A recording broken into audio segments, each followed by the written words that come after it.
ਬੈਰਾਗ। ਸ੍ਰੀ ਗੁਰੂ ਗ੍ਰੰਥ ਸਾਹਿਬ ਉਦਦ ਬੰਦੋ ਕਰ ਅਨੁਰਾਗ। ਸ੍ਰੀ ਗੁਰ ਸ਼ਬਦ ਕਮਾਏ ਜਿਨ ਜੀਤੇ ਪੰਚ ਵਿਕਾਰ। ਤਿਨ ਸੰਤਨ ਕਉ ਬੰਦਨਾ ਸਿਰ ਚਰਨਨ ਪਰਤਾਰ। ਏਕ ਓੰਕਾਰ ਸਤਿਗੁਰੂ ਤੇ ਪ੍ਰਸਾਦ ਸਚ ਹੋਇ। ਵਾਹਿਗੁਰੂ ਜੀ ਕੀ ਫਤਿਹ। ਬਿਘਨ ਬਿਨਾਸਨ ਸੋਇ। ਏਕ ਓੰਕਾਰ ਸਤਿਗੁਰੂ ਤੇ ਪ੍ਰਸਾਦ ਸਚ ਹੋਇ। ਵਾਹਿਗੁਰੂ ਜੀ ਕੀ ਫਤਿਹ। ਬਿਘਨ ਬਿਨਾਸਨ ਸੋਇ। ਸਤਨਾਮ ਸ੍ਰੀ ਵਾਹਿਗੁਰੂ ਸਾਹਿਬ ਜੀ। ਮਹਿਮਾ ਤਿਹ ਕਾ ਕੌਣ ਸਕਾਈ। ਕੋਟ ਸ਼ੇਖ ਸਾਰਦ ਸकुचाई। ਨੇਤ ਨੇਤ ਜਿਹ ਬੇਦ ਪੁਕਾਰਾ। ਸਭ ਕਵ ਕੋਵਿਦ ਲਹਤ ਨਾ ਪਾਰਾ। ਮਹਿਮਾ ਤਿਹ ਕਹ ਕੌਣ ਸਕਾਈ। ਵਾਹਿਗੁਰੂ ਜੀ ਕਾ ਖਾਲਸਾ ਵਾਹਿਗੁਰੂ ਜੀ ਕੀ ਫਤਿਹ। ਸਾਹਿਬ ਕਮਾਲ ਪੀਰਾਨ ਪੀਰ ਮੀਰਾਨ ਮੀਰ ਵਾਲੀ ਏਕੋ ਲਾਲਮ ਸਰਵਰੇ ਕਾਇਨਾਤ। ਦਸਾਂ ਹੀ ਪਾਤਸ਼ਾਹੀਓਂ ਕੀ ਆਤਮਕ ਜੋਤ। ਧੰਨ ਧੰਨ ਸ੍ਰੀ ਗੁਰੂ ਗ੍ਰੰਥ ਸਾਹਿਬ ਮਹਾਰਾਜ ਸੱਚੇ ਪਾਤਸ਼ਾਹ ਜੀ ਦੀ ਪਾਵਨ ਪਵਿੱਤਰ ਹਜ਼ੂਰੀ ਅੰਦਰ ਗੁਰਦੁਆਰਾ ਮੰਜੀ ਸਾਹਿਬ ਦੀਵਾਨ ਹਾਲ ਸੱਚਖੰਡ ਸ੍ਰੀ ਹਰਿਮੰਦਰ ਸਾਹਿਬ ਸ੍ਰੀ ਅੰਮ੍ਰਿਤਸਰ ਸਾਹਿਬ ਜੀ ਵਿਖੇ ਦਿਨ ਦੇ ਚੌਥੇ ਪਹਿਰ ਦੇ ਸੁੰਦਰ ਦੀਵਾਨ ਚੱਲ ਰਹੇ ਹਨ। ਸੱਜੇ ਹੋਏ ਦੀਵਾਨਾਂ ਅੰਦਰ ਅਤੀ ਸਨਮਾਨਯੋਗ ਰਾਗੀ ਸਿੰਘਾਂ ਪਾਸੋਂ ਆਪ ਸੰਗਤਾਂ ਨੇ ਕਲਯੁਗ ਮਹਿ ਕੀਰਤਨ ਪ੍ਰਧਾਨਾ ਗੁਰਮੁਖ ਜਪੀਐ ਲਾਏ ਧਿਆਨਾ ਪਾਵਨ ਗੁਰਬਾਣੀ ਦੇ ਕੀਰਤਨ ਸਰਵਣ ਕੀਤੇ ਹਨ। ਆਓ ਗੁਰ ਸੰਗਤ ਜੀ, ਹੁਣ ਸਮਾਂ ਹੈ ਸਭ ਤੇ ਉੱਤਮ ਹਰ ਕੀ ਕਥਾ। ਸਤਿਗੁਰਾਂ ਦੇ ਜੀਵਨ ਕੌਤਕਾਂ ਦੀ ਜੋ ਲੜੀਵਾਰ ਕਥਾ ਆਪਾਂ ਸਰਵਣ ਕਰਦੇ ਆ ਰਹੇ ਹਾਂ। ਪਿਛਲੇ ਦੀਵਾਨਾਂ ਵਿੱਚ ਆਪਾਂ ਸਰਵਣ ਕੀਤਾ ਸੀ ਜਗਤ ਗੁਰੂ ਧੰਨ ਗੁਰੂ ਸ੍ਰੀ ਗੁਰੂ ਨਾਨਕ ਦੇਵ ਸਾਹਿਬ ਸੱਚੇ ਪਾਤਸ਼ਾਹ ਜੀ ਆਪ ਨਾਰਾਇਣ ਕਲਾ ਧਾਰ ਜਗ ਮਹਿ ਪਰਵਰਿਓ। ਨਿਰੰਕਾਰ ਆਕਾਰ ਜੋਤ ਜਗ ਮੰਡਲ ਕਰਿਓ। ਐਸੇ ਦੀਨ ਦਿਆਲ ਸਤਿਗੁਰੂ ਜਗਤ ਜਲੰਦੇ ਦੇ ਰੱਖਿਅਕ ਜਗਤ ਦੇ ਉਧਾਰ ਵਾਸਤੇ ਬਾਬੇ ਤਾਰੇ ਚਾਰ ਚੱਕ ਨੌ ਖੰਡ ਪ੍ਰਿਥਵੀ ਸੱਚਾ ਢੋਆ ਗੁਰਮੁਖ ਕਾਲ ਵਿੱਚ ਪ੍ਰਗਟ ਹੋਆ। ਧੰਨ ਗੁਰੂ ਨਾਨਕ ਦੇਵ ਸਾਹਿਬ ਸੱਚੇ ਪਾਤਸ਼ਾਹ ਜੀ ਨੇ ਸੰਸਾਰ ਦੇ ਉਧਾਰ ਵਾਸਤੇ ਮਹਾਰਾਜ ਜੀ ਨੇ ਬਾਬੇ ਡਿੱਠੀ ਪ੍ਰਿਥਵੀ ਨਵੇਂ ਖੰਡ ਜਿੱਥੇ ਤੱਕ ਆਹੀ ਨੌ ਖੰਡਾਂ ਦੇ ਵਿੱਚ ਸਤਿਗੁਰੂ ਜੀ ਨੇ ਸਤਨਾਮ ਪੜ੍ਹ ਮੰਤਰ ਸੁਣਾਇਆ। ਉਸ ਸੱਚੇ ਪ੍ਰਭੂ ਦੇ ਮਾਲਕ ਦੇ ਨਾਮ ਦਾ ਉਪਦੇਸ਼ ਦਿੱਤਾ। ਪ੍ਰੇਮਾ ਭਗਤੀ ਕਰਨ ਦਾ ਸਤਿਗੁਰੂ ਜੀ ਨੇ ਉਪਦੇਸ਼ ਦਿੱਤਾ ਹੈ। ਸਤਿਗੁਰੂ ਸੁਮੇਰ ਪਰਬਤ ਤੋਂ ਹੁੰਦਿਆਂ ਹੋਇਆਂ ਹੋਰ ਰਿਖੀਆਂ ਨੂੰ ਦਰਸ਼ਨ ਦਿੰਦਿਆਂ ਭਗਤ ਪ੍ਰਹਿਲਾਦ ਜੀ ਨੂੰ ਭਗਤ ਧਰੂ ਜੀ ਨੂੰ ਇੱਥੇ ਹੀ ਭਾਈ ਬਾਲਾ ਤੇ ਭਾਈ ਮਰਦਾਨਾ ਜੀ ਨੂੰ ਛੱਡ ਕੇ ਸਤਿਗੁਰੂ ਅੱਗੇ ਸੱਚਖੰਡ ਅਕਾਲ ਪੁਰਖ ਦੇ ਘਰ ਦੇ ਵਿੱਚ ਪਹੁੰਚਦੇ ਹਨ। ਸਭ ਤੋਂ ਪਹਿਲਾਂ ਉਹ ਭਗਤ ਜਿਨ੍ਹਾਂ ਨੂੰ ਸ਼ਲੋਕਨਾਮੇ ਮੁਕਤੀ ਪ੍ਰਾਪਤ ਹੋਈ ਹੈ ਉਹਨਾਂ ਨੇ ਉੱਠ ਕੇ ਸਤਿਗੁਰੂ ਜੀ ਦਾ ਅਦਬ ਕੀਤਾ ਹੈ, ਨਮਸਕਾਰ ਕੀਤੀ ਹੈ। ਫਿਰ ਉਹ ਭਗਤ ਹਨ ਜਿਨ੍ਹਾਂ ਨੂੰ ਸਰੂਪਨਾਮੇ ਮੁਕਤੀ ਪ੍ਰਾਪਤ ਹੋਈ, ਉਹਨਾਂ ਨੇ ਵੀ ਉੱਠ ਕੇ ਅਦਬ ਕੀਤਾ। ਅੱਗੇ ਗਏ ਹਨ ਉਹ ਭਗਤ ਹਨ ਜਿਨ੍ਹਾਂ ਨੂੰ ਉੱਥੇ ਸ਼ਲੋਕਨਾਮੇ ਮੁਕਤੀ ਦੀ ਪ੍ਰਾਪਤੀ ਹੋਈ ਹੈ। ਸ਼ਲੋਕ ਸਰੂਪ ਸਮੀਪਨਾਮੇ ਮੁਕਤੀ ਪ੍ਰਾਪਤ ਕਰਨ ਵਾਲੇ ਜਿਹੜੇ ਭਗਤ ਹਨ ਜਿਨ੍ਹਾਂ ਬਾਰੇ ਕਵੀ ਜੀ ਕਹਿੰਦੇ ਨੇ ਕਿ ਉਹਨਾਂ ਦੀ ਮਹਿਮਾ ਬਿਆਨ ਨਹੀਂ ਕੀਤੀ ਜਾ ਸਕਦੀ। ਜਿਹੜੇ ਹਰ ਸਮੇਂ ਹਰ ਵਕਤ ਪ੍ਰਭੂ ਜੀ ਦੇ ਨੇੜੇ ਰਹਿ ਕੇ ਉਹਨਾਂ ਦੇ ਦਰਸ਼ਨ ਕਰਦੇ ਹਨ, ਉਹ ਪ੍ਰਕਾਸ਼ ਸਰੂਪ ਦੇ ਦਰਸ਼ਨ ਕਰਦੇ ਨੇ। ਉਹਨਾਂ ਨੇ ਵੀ ਉੱਠ ਕੇ ਗੁਰੂ ਜੀ ਦਾ ਅਦਬ ਕੀਤਾ ਹੈ। ਉਹਨਾਂ ਤੋਂ ਅੱਗੇ ਗਏ ਹਨ ਤੇ ਜਿਹੜਾ ਸੁੰਦਰ ਦਰ ਸੀ ਉੱਥੇ ਮਹਾਰਾਜ ਪਹੁੰਚਦੇ ਹਨ, ਜਿਨ੍ਹਾਂ ਬਾਰੇ ਕਵੀ ਜੀ ਕਹਿੰਦੇ ਹਨ ਕਿ ਉਸ ਸੱਚਖੰਡ ਦੀ ਮਹਿਮਾ ਨੂੰ ਕੌਣ ਬਿਆਨ ਕਰ ਸਕਦਾ ਹੈ। ਸੱਚਖੰਡ ਕੀ ਉਪਮਾ ਜੋਈ, ਉਚਰ ਸਕੈ ਅਸ ਕਵ ਨਹਿ ਕੋਈ। ਐਸਾ ਕੋਈ ਨਹੀਂ ਕਿ ਉਸ ਨੂੰ ਬਿਆਨ ਕਰ ਸਕੇ, ਲਿਖਤੀ ਰੂਪ ਦੇਖ ਸਕੇ ਜਾਂ ਉਸ ਨੂੰ ਪੂਰਨ ਤੌਰ ਤੇ ਸੁਣਾ ਸਕੇ। ਪਰ ਜਿੰਨੀ ਕੁ ਮਾਲਕ ਨੇ ਰਹਿਮਤ ਕੀਤੀ ਹੈ, ਆਪਣਾ ਮਿਹਰ ਭਰਿਆ ਹੱਥ ਰੱਖ ਕੇ ਇਹ ਸੇਵਾ ਲਈ ਹੈ। ਉਹਨਾਂ ਕੁ ਕਵੀ ਜੀ ਕਹਿੰਦੇ ਹਨ ਕਿ ਸੰਗਤ ਜੀ ਆਪ ਜੀ ਦੇ ਸਮਕਸ਼ ਇਹ ਇਤਿਹਾਸ ਰੱਖਿਆ ਹੈ। ਸੁਆਓ ਜਿਸ ਤਰ੍ਹਾਂ ਕਿ ਲੜੀਵਾਰ ਕਥਾ ਆ ਰਹੀ ਹੈ, ਮਨ ਬਿਰਤੀਆਂ ਗੁਰੂ ਚਰਨਾਂ ਵਿੱਚ ਇਕਾਗਰ ਕਰੀਏ। ਸਤਿਗੁਰੂ ਸਾਹਿਬ ਜੀ ਦੀ ਜੋ ਅੰਮ੍ਰਿਤਮਈ ਜੀਵਨ ਕੌਤਕਾਂ ਦੀ ਕਥਾ ਸਰਵਣ ਕਰਦੇ ਆ ਰਹੇ ਹਾਂ, ਸਰਵਣ ਕਰਕੇ ਲਾਭ ਪ੍ਰਾਪਤ ਕਰੀਏ। ਸਮੁੱਚੀ ਸੰਗਤ ਪਿਆਰ ਸਹਿਤ ਦਿਓ ਅਸੀਸ, ਰਸਨਾ ਕਰੋ ਪਵਿੱਤਰ।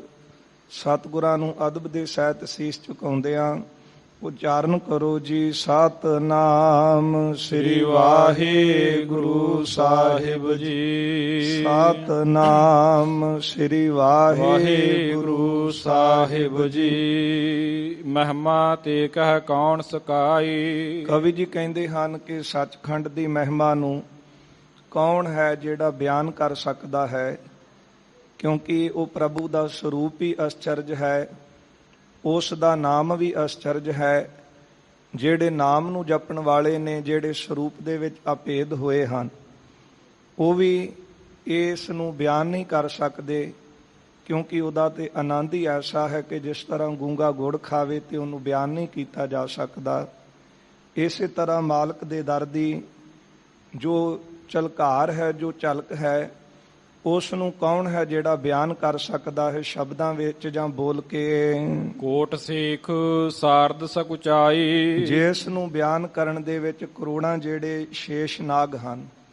ਬਾਣੀ ਦੇ ਵਿੱਚ ਵੀ ਆਪਾਂ ਬਚਨ ਪੜ੍ਹਦੇ ਹਾਂ ਕਿ ਜਿਹੜਾ ਸ਼ੇਸ਼ ਨਾਗ ਹੈ, ਜਿਸ ਦੀਆਂ ਹਜ਼ਾਰਾਂ ਹੀ ਜੀਭਾਂ ਹਨ, ਇੱਕ ਜ਼ੁਬਾਨ ਦੇ ਨਾਲ ਪ੍ਰਭੂ ਦਾ ਨਾਮ ਲੈਂਦਾ ਹੈ ਤੇ ਦੂਸਰੀ ਨਾਲ ਹਜ਼ਾਰਾਂ ਜ਼ੁਬਾਨਾਂ ਦੇ ਨਾਲ ਜਿਹੜਾ ਪ੍ਰਭੂ ਦਾ ਨਾਮ ਲੈਂਦਾ ਹੈ ਤੇ ਹਰ ਰੋਜ਼ ਅਨੇਕਾਂ ਹੀ ਪ੍ਰਭੂ ਦੇ ਉਹ ਨਾਮ ਜਪਦਾ ਹੈ, ਤੇ ਫਿਰ ਵੀ ਉਹ ਪ੍ਰਭੂ ਦਾ ਅੰਤ ਨਹੀਂ ਪਾ ਸਕਦਾ, ਉਹਨੂੰ ਪੂਰਨ ਤੌਰ ਤੇ ਗਾ ਨਹੀਂ ਸਕਦਾ।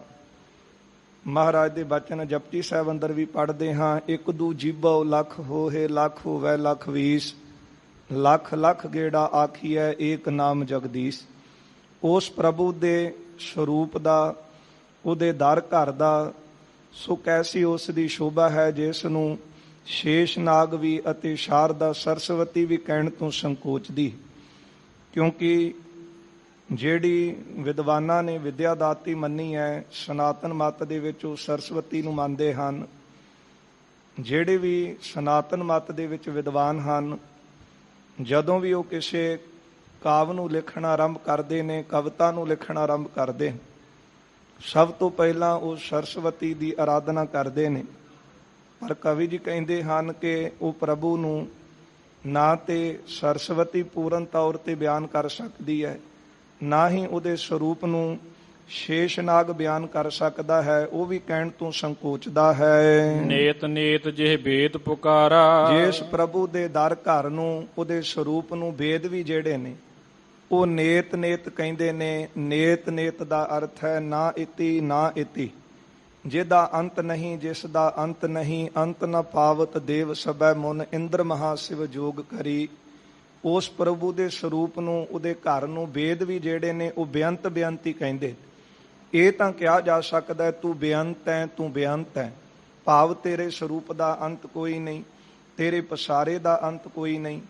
ਪਰ ਉਹਨੂੰ ਇਹ ਨਹੀਂ ਕਿ ਕੋਈ ਕਹਿ ਸਕਦਾ ਕਿ ਮੈਂ ਪੂਰਨ ਤੌਰ ਤੇ ਉਹਨੂੰ ਮੁਕੰਮਲ ਗਾ ਲਿਆ ਹੈ, ਉਹਨੂੰ ਮੁਕੰਮਲ ਲਿਖ ਕੇ ਸੁਣਾ ਦਿੱਤਾ ਹੈ। ਸਭ ਕਵ ਕੋਵਿਦ ਲਹਿਤ ਨ ਪਾਰਾ। ਵੱਡੇ ਵੱਡੇ ਜਿਹੜੇ ਕਵੀ ਜਨ ਹਨ, ਕੋਵਿਦ ਪੰਡਤ ਨੇ, ਜਿਹੜੇ ਵੱਡੇ ਵੱਡੇ ਲਿਖਾਰੀ ਹਨ, ਉਹ ਵੀ ਉਹਦਾ ਪਾਰਾਵਾਰ ਨਹੀਂ ਪਾ ਸਕਦੇ। ਜਪਜੀ ਸਾਹਿਬ ਅੰਦਰ ਆਪਾਂ ਹੀ ਬਚਨ ਪੜ੍ਹਦੇ ਹਾਂ, ਵੇਲ ਨ ਪਾਈਆ ਪੰਡਤੀ ਜੀ ਹੋਵੈ ਲੇਖ ਪੁਰਾਣ, ਵਕਤ ਨ ਪਾਇਓ ਕਾਦੀਆ ਜੇ ਲਿਖਣ ਲੇਖ ਪੁਰਾਣ। ਥਿਤ ਵਾਰ ਨ ਜੋਗੀ ਜਾਣੈ, ਰੁੱਤ ਮਾਹ ਹੋਣਾ ਕੋਈ, ਜਾ ਕਰਤਾ ਸਿਰ ਠੀਕਉ ਸਾਜੇ ਆਪੇ ਜਾਣੈ ਸੋਈ। ਇਹ ਸ੍ਰਿਸ਼ਟੀ ਦਾ ਹੀ ਕੋਈ ਪਾਰਾਵਾਰ ਨਹੀਂ ਪਾ ਸਕਿਆ। ਵੱਡੇ ਵੱਡੇ ਪੁਰਾਣਾਂ ਦੇ ਕੁਰਾਨਾਂ ਦੇ ਲਿਖਾਰੀ ਨਹੀਂ ਦੱਸ ਸਕੇ ਕਿ ਸ੍ਰਿਸ਼ਟੀ ਦੀ ਉਤਪਤੀ ਕਦੋਂ ਹੋਈ ਹੈ। ਫਿਰ ਪਰਮਾਤਮਾ ਦੇ ਸਰੂਪ ਨੂੰ ਕੌਣ ਪੂਰਨ ਤੌਰ ਤੇ ਮੁਕੰਮਲ ਬਿਆਨ ਕਰ ਸਕੇਗਾ?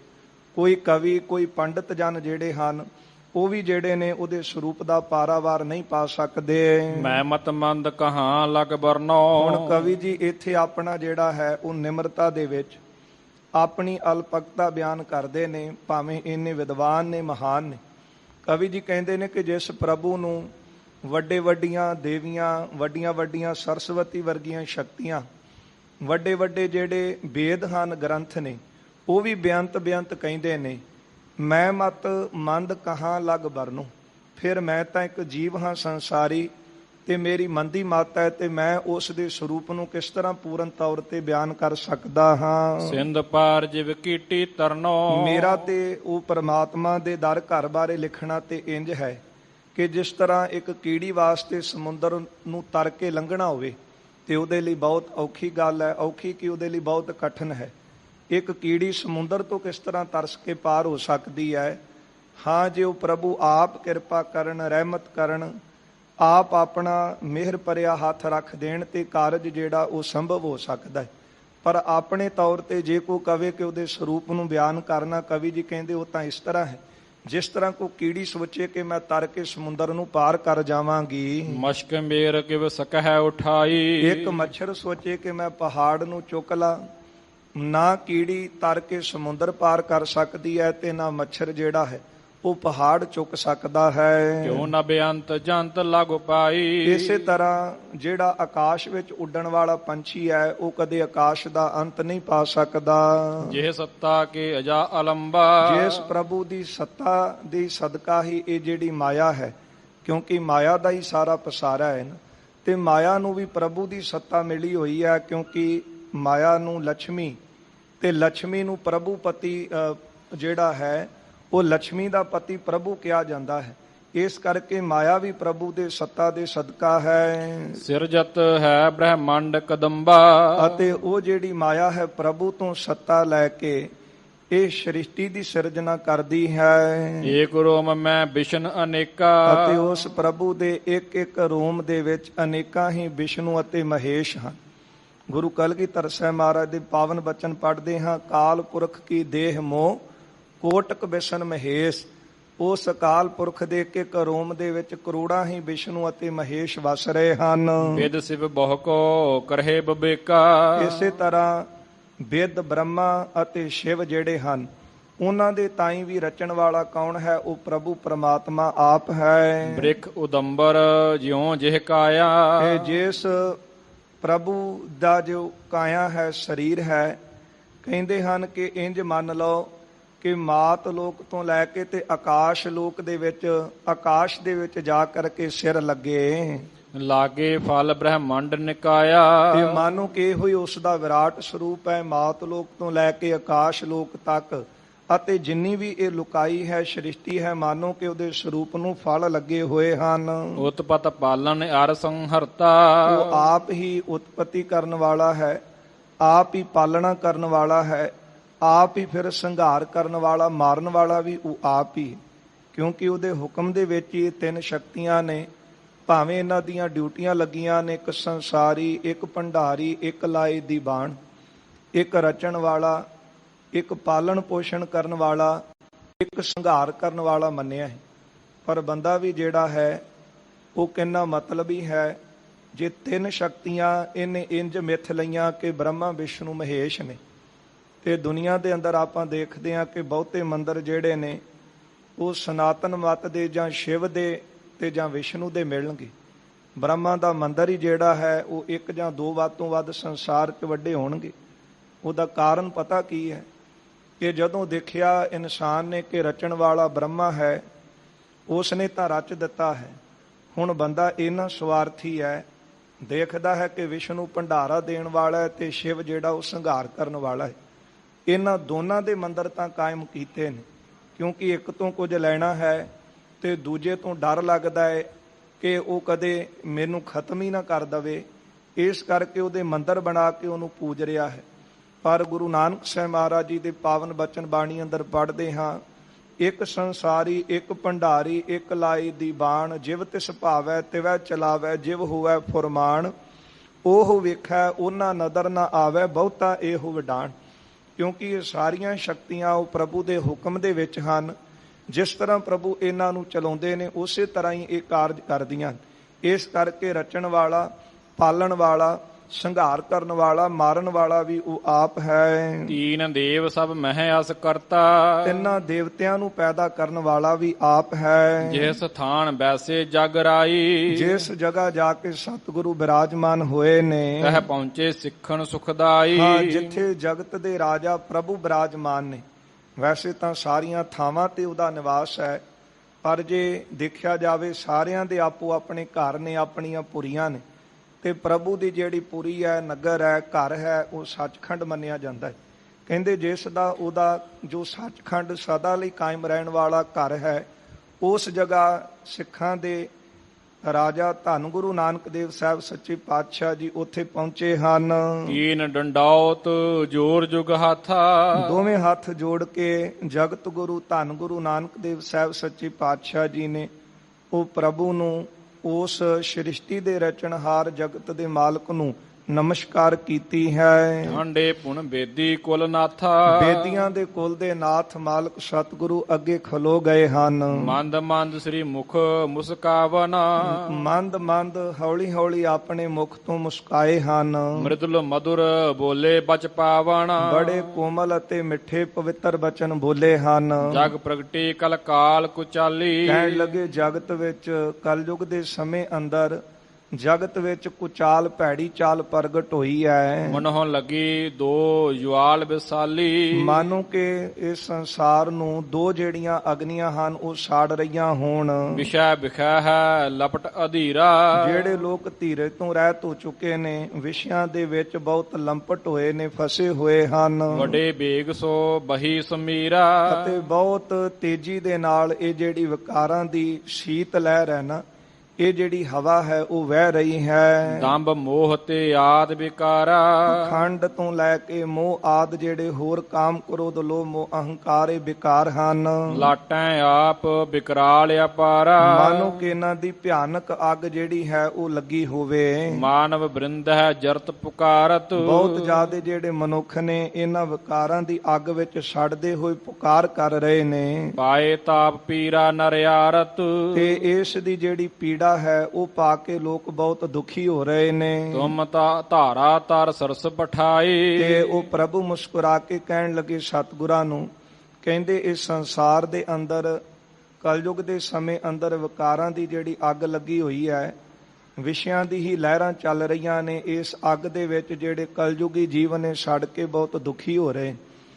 ਗੁਰਦੇਵ ਨੂੰ ਕਹਿੰਦੇ ਹਨ ਕਿ ਤੁਹਾਨੂੰ ਸੰਸਾਰ ਦੇ ਅੰਦਰ ਬੱਦਲਾਂ ਦੀ ਤਰ੍ਹਾਂ ਭੇਜਿਆ ਹੈ। ਮధుਰ ਮధుਰ ਤੁਨ ਕੀਰਤ ਗਾਈ, ਫਿਰ ਤੁਸੀਂ ਮਿੱਠੀ ਮਿੱਠੀ ਪ੍ਰਭੂ ਦੇ ਨਾਮ ਦੀ ਕੀਰਤੀ ਗਾਈ ਹੈ। ਨਾਮ ਸੁਜਸ ਜਿਸ ਮਹਿ ਬਰਬਾਰਾ, ਤੇ ਨਾਮ ਜਿਹੜਾ ਸ਼੍ਰੇਸ਼ਟ ਜਸ ਹੈ, ਨਾਮ ਹੈ ਜਿਹੜਾ ਉਹ ਪਾਣੀ ਹੈ। ਅਹੈ ਹੁਤਾਸਨ ਨਾਸ਼ਨ ਹਾਰਾ, ਇਹ ਵਿਕਾਰਾਂ ਦੀ ਅੱਗ ਨੂੰ ਨਾਸ਼ ਕਰਨ ਵਾਲਾ ਹੈ। ਅਤ ਸੀਤਲਤਾ ਭਗਤ ਸੁਹਾਈ, ਬਹੁਤ ਠੰਡ ਦੇਣ ਵਾਲੀ ਜਿਹੜੀ ਭਗਤੀ ਸ਼ੋਭਨੀਕ ਹੈ। ਨਿਜ ਸਰੂਪ ਸਮਝਣ ਸੁਖ ਪਾਈ, ਆਪਣੇ ਸਰੂਪ ਨੂੰ ਸਮਝਣਾ ਉਹੀ ਸੁਖ ਪਾਉਂਦੇ ਨੇ ਜਿਹੜੇ ਨਿਜ ਸਰੂਪ ਨੂੰ ਸਮਝ ਲੈਂਦੇ ਨੇ। ਜਰ ਤਿਉ ਨਰਨ ਉਬਾਰਨ ਕਾਰਣ, ਅਤੇ ਸੰਸਾਰ ਦੇ ਵਿੱਚ ਸੜਦੇ ਹੋਏ ਮਨੁੱਖਾਂ ਨੂੰ ਤਾਰਨ ਵਾਸਤੇ, ਜਗ ਪ੍ਰਗਟੇ ਤੁਮ ਦੰਭ ਵਿਦਾਰਣ, ਪਖੰਡਾਂ ਨੂੰ ਨਾਸ਼ ਕਰਨ ਵਾਸਤੇ ਤੁਸੀਂ ਜਗਤ ਵਿੱਚ ਪ੍ਰਗਟ ਹੋਏ ਹੋ। ਸੋ ਕਾਰਜ ਸਭ ਹੀ ਕਰ ਆਏ, ਇਹ ਦੱਸੋ ਕਿ ਉਹ ਕਾਰਜ ਜਿਹੜੇ ਕੰਮ ਵਾਸਤੇ ਤੁਸੀਂ ਗਏ ਸੀ ਉਹ ਪੂਰਾ ਕੀਤਾ ਹੈ ਕਿ ਨਹੀਂ। ਜਦੋਂ ਰਹਿਓ ਕਰਨੋ ਕਿਤ ਥਾਈ, ਜਾਂ ਕਿਤੇ ਉਹ ਪੂਰਾ ਕਰਨ ਵਾਲਾ ਸੰਸਾਰ ਦੇ ਵਿੱਚ ਰਹਿੰਦਾ ਹੈ। ਦੋਹਰਾ ਸੁਨ ਸਤਿ ਸ੍ਰੀ ਅਕਾਲ ਤੀ, ਅਕਾਲ ਪੁਰਖ ਤੋਂ ਇਹ ਬਚਨ ਸੁਣ ਕੇ ਅਸ ਪ੍ਰਕਾਰ ਕੀ ਬੈਣ, ਸਤਿਗੁਰੂ ਜੀ ਨੇ ਇਸ ਤਰ੍ਹਾਂ ਦੇ ਬਚਨ ਸੁਣੇ ਨੇ। ਬੋਲੇ ਸ੍ਰੀ ਨਾਨਕ ਤਬੈ, ਧੰਨ ਗੁਰੂ ਨਾਨਕ ਦੇਵ ਸਾਹਿਬ ਜੀ ਕਹਿਣ ਲੱਗੇ, ਜੇ ਸਿੱਖਨ ਸੁਖ ਦੇਣ, ਜੋ ਸਤਿਗੁਰੂ ਸਿੱਖਾਂ ਨੂੰ ਸੁਖ ਦੇਣ ਵਾਲੇ ਹਨ। ਚੌਪਈ ਹੁਤਹਿ 18 ਸਾਗਰ ਟਾਪੂ, ਸਤਿਗੁਰੂ ਕਹਿੰਦੇ ਨੇ ਸੰਸਾਰ ਦੇ ਵਿੱਚ ਜਿਹੜੇ 18 ਇਸੇ ਪ੍ਰਕਾਰ ਸਾਗਰ ਟਾਪੂ ਸਮੁੰਦਰ ਹਨ ਅਤੇ ਜੋ ਟਾਪੂ ਹਨ ਪਸਰ ਰਹਿਓ ਤਹ ਨਾਮ ਪ੍ਰਤਾਪੂ।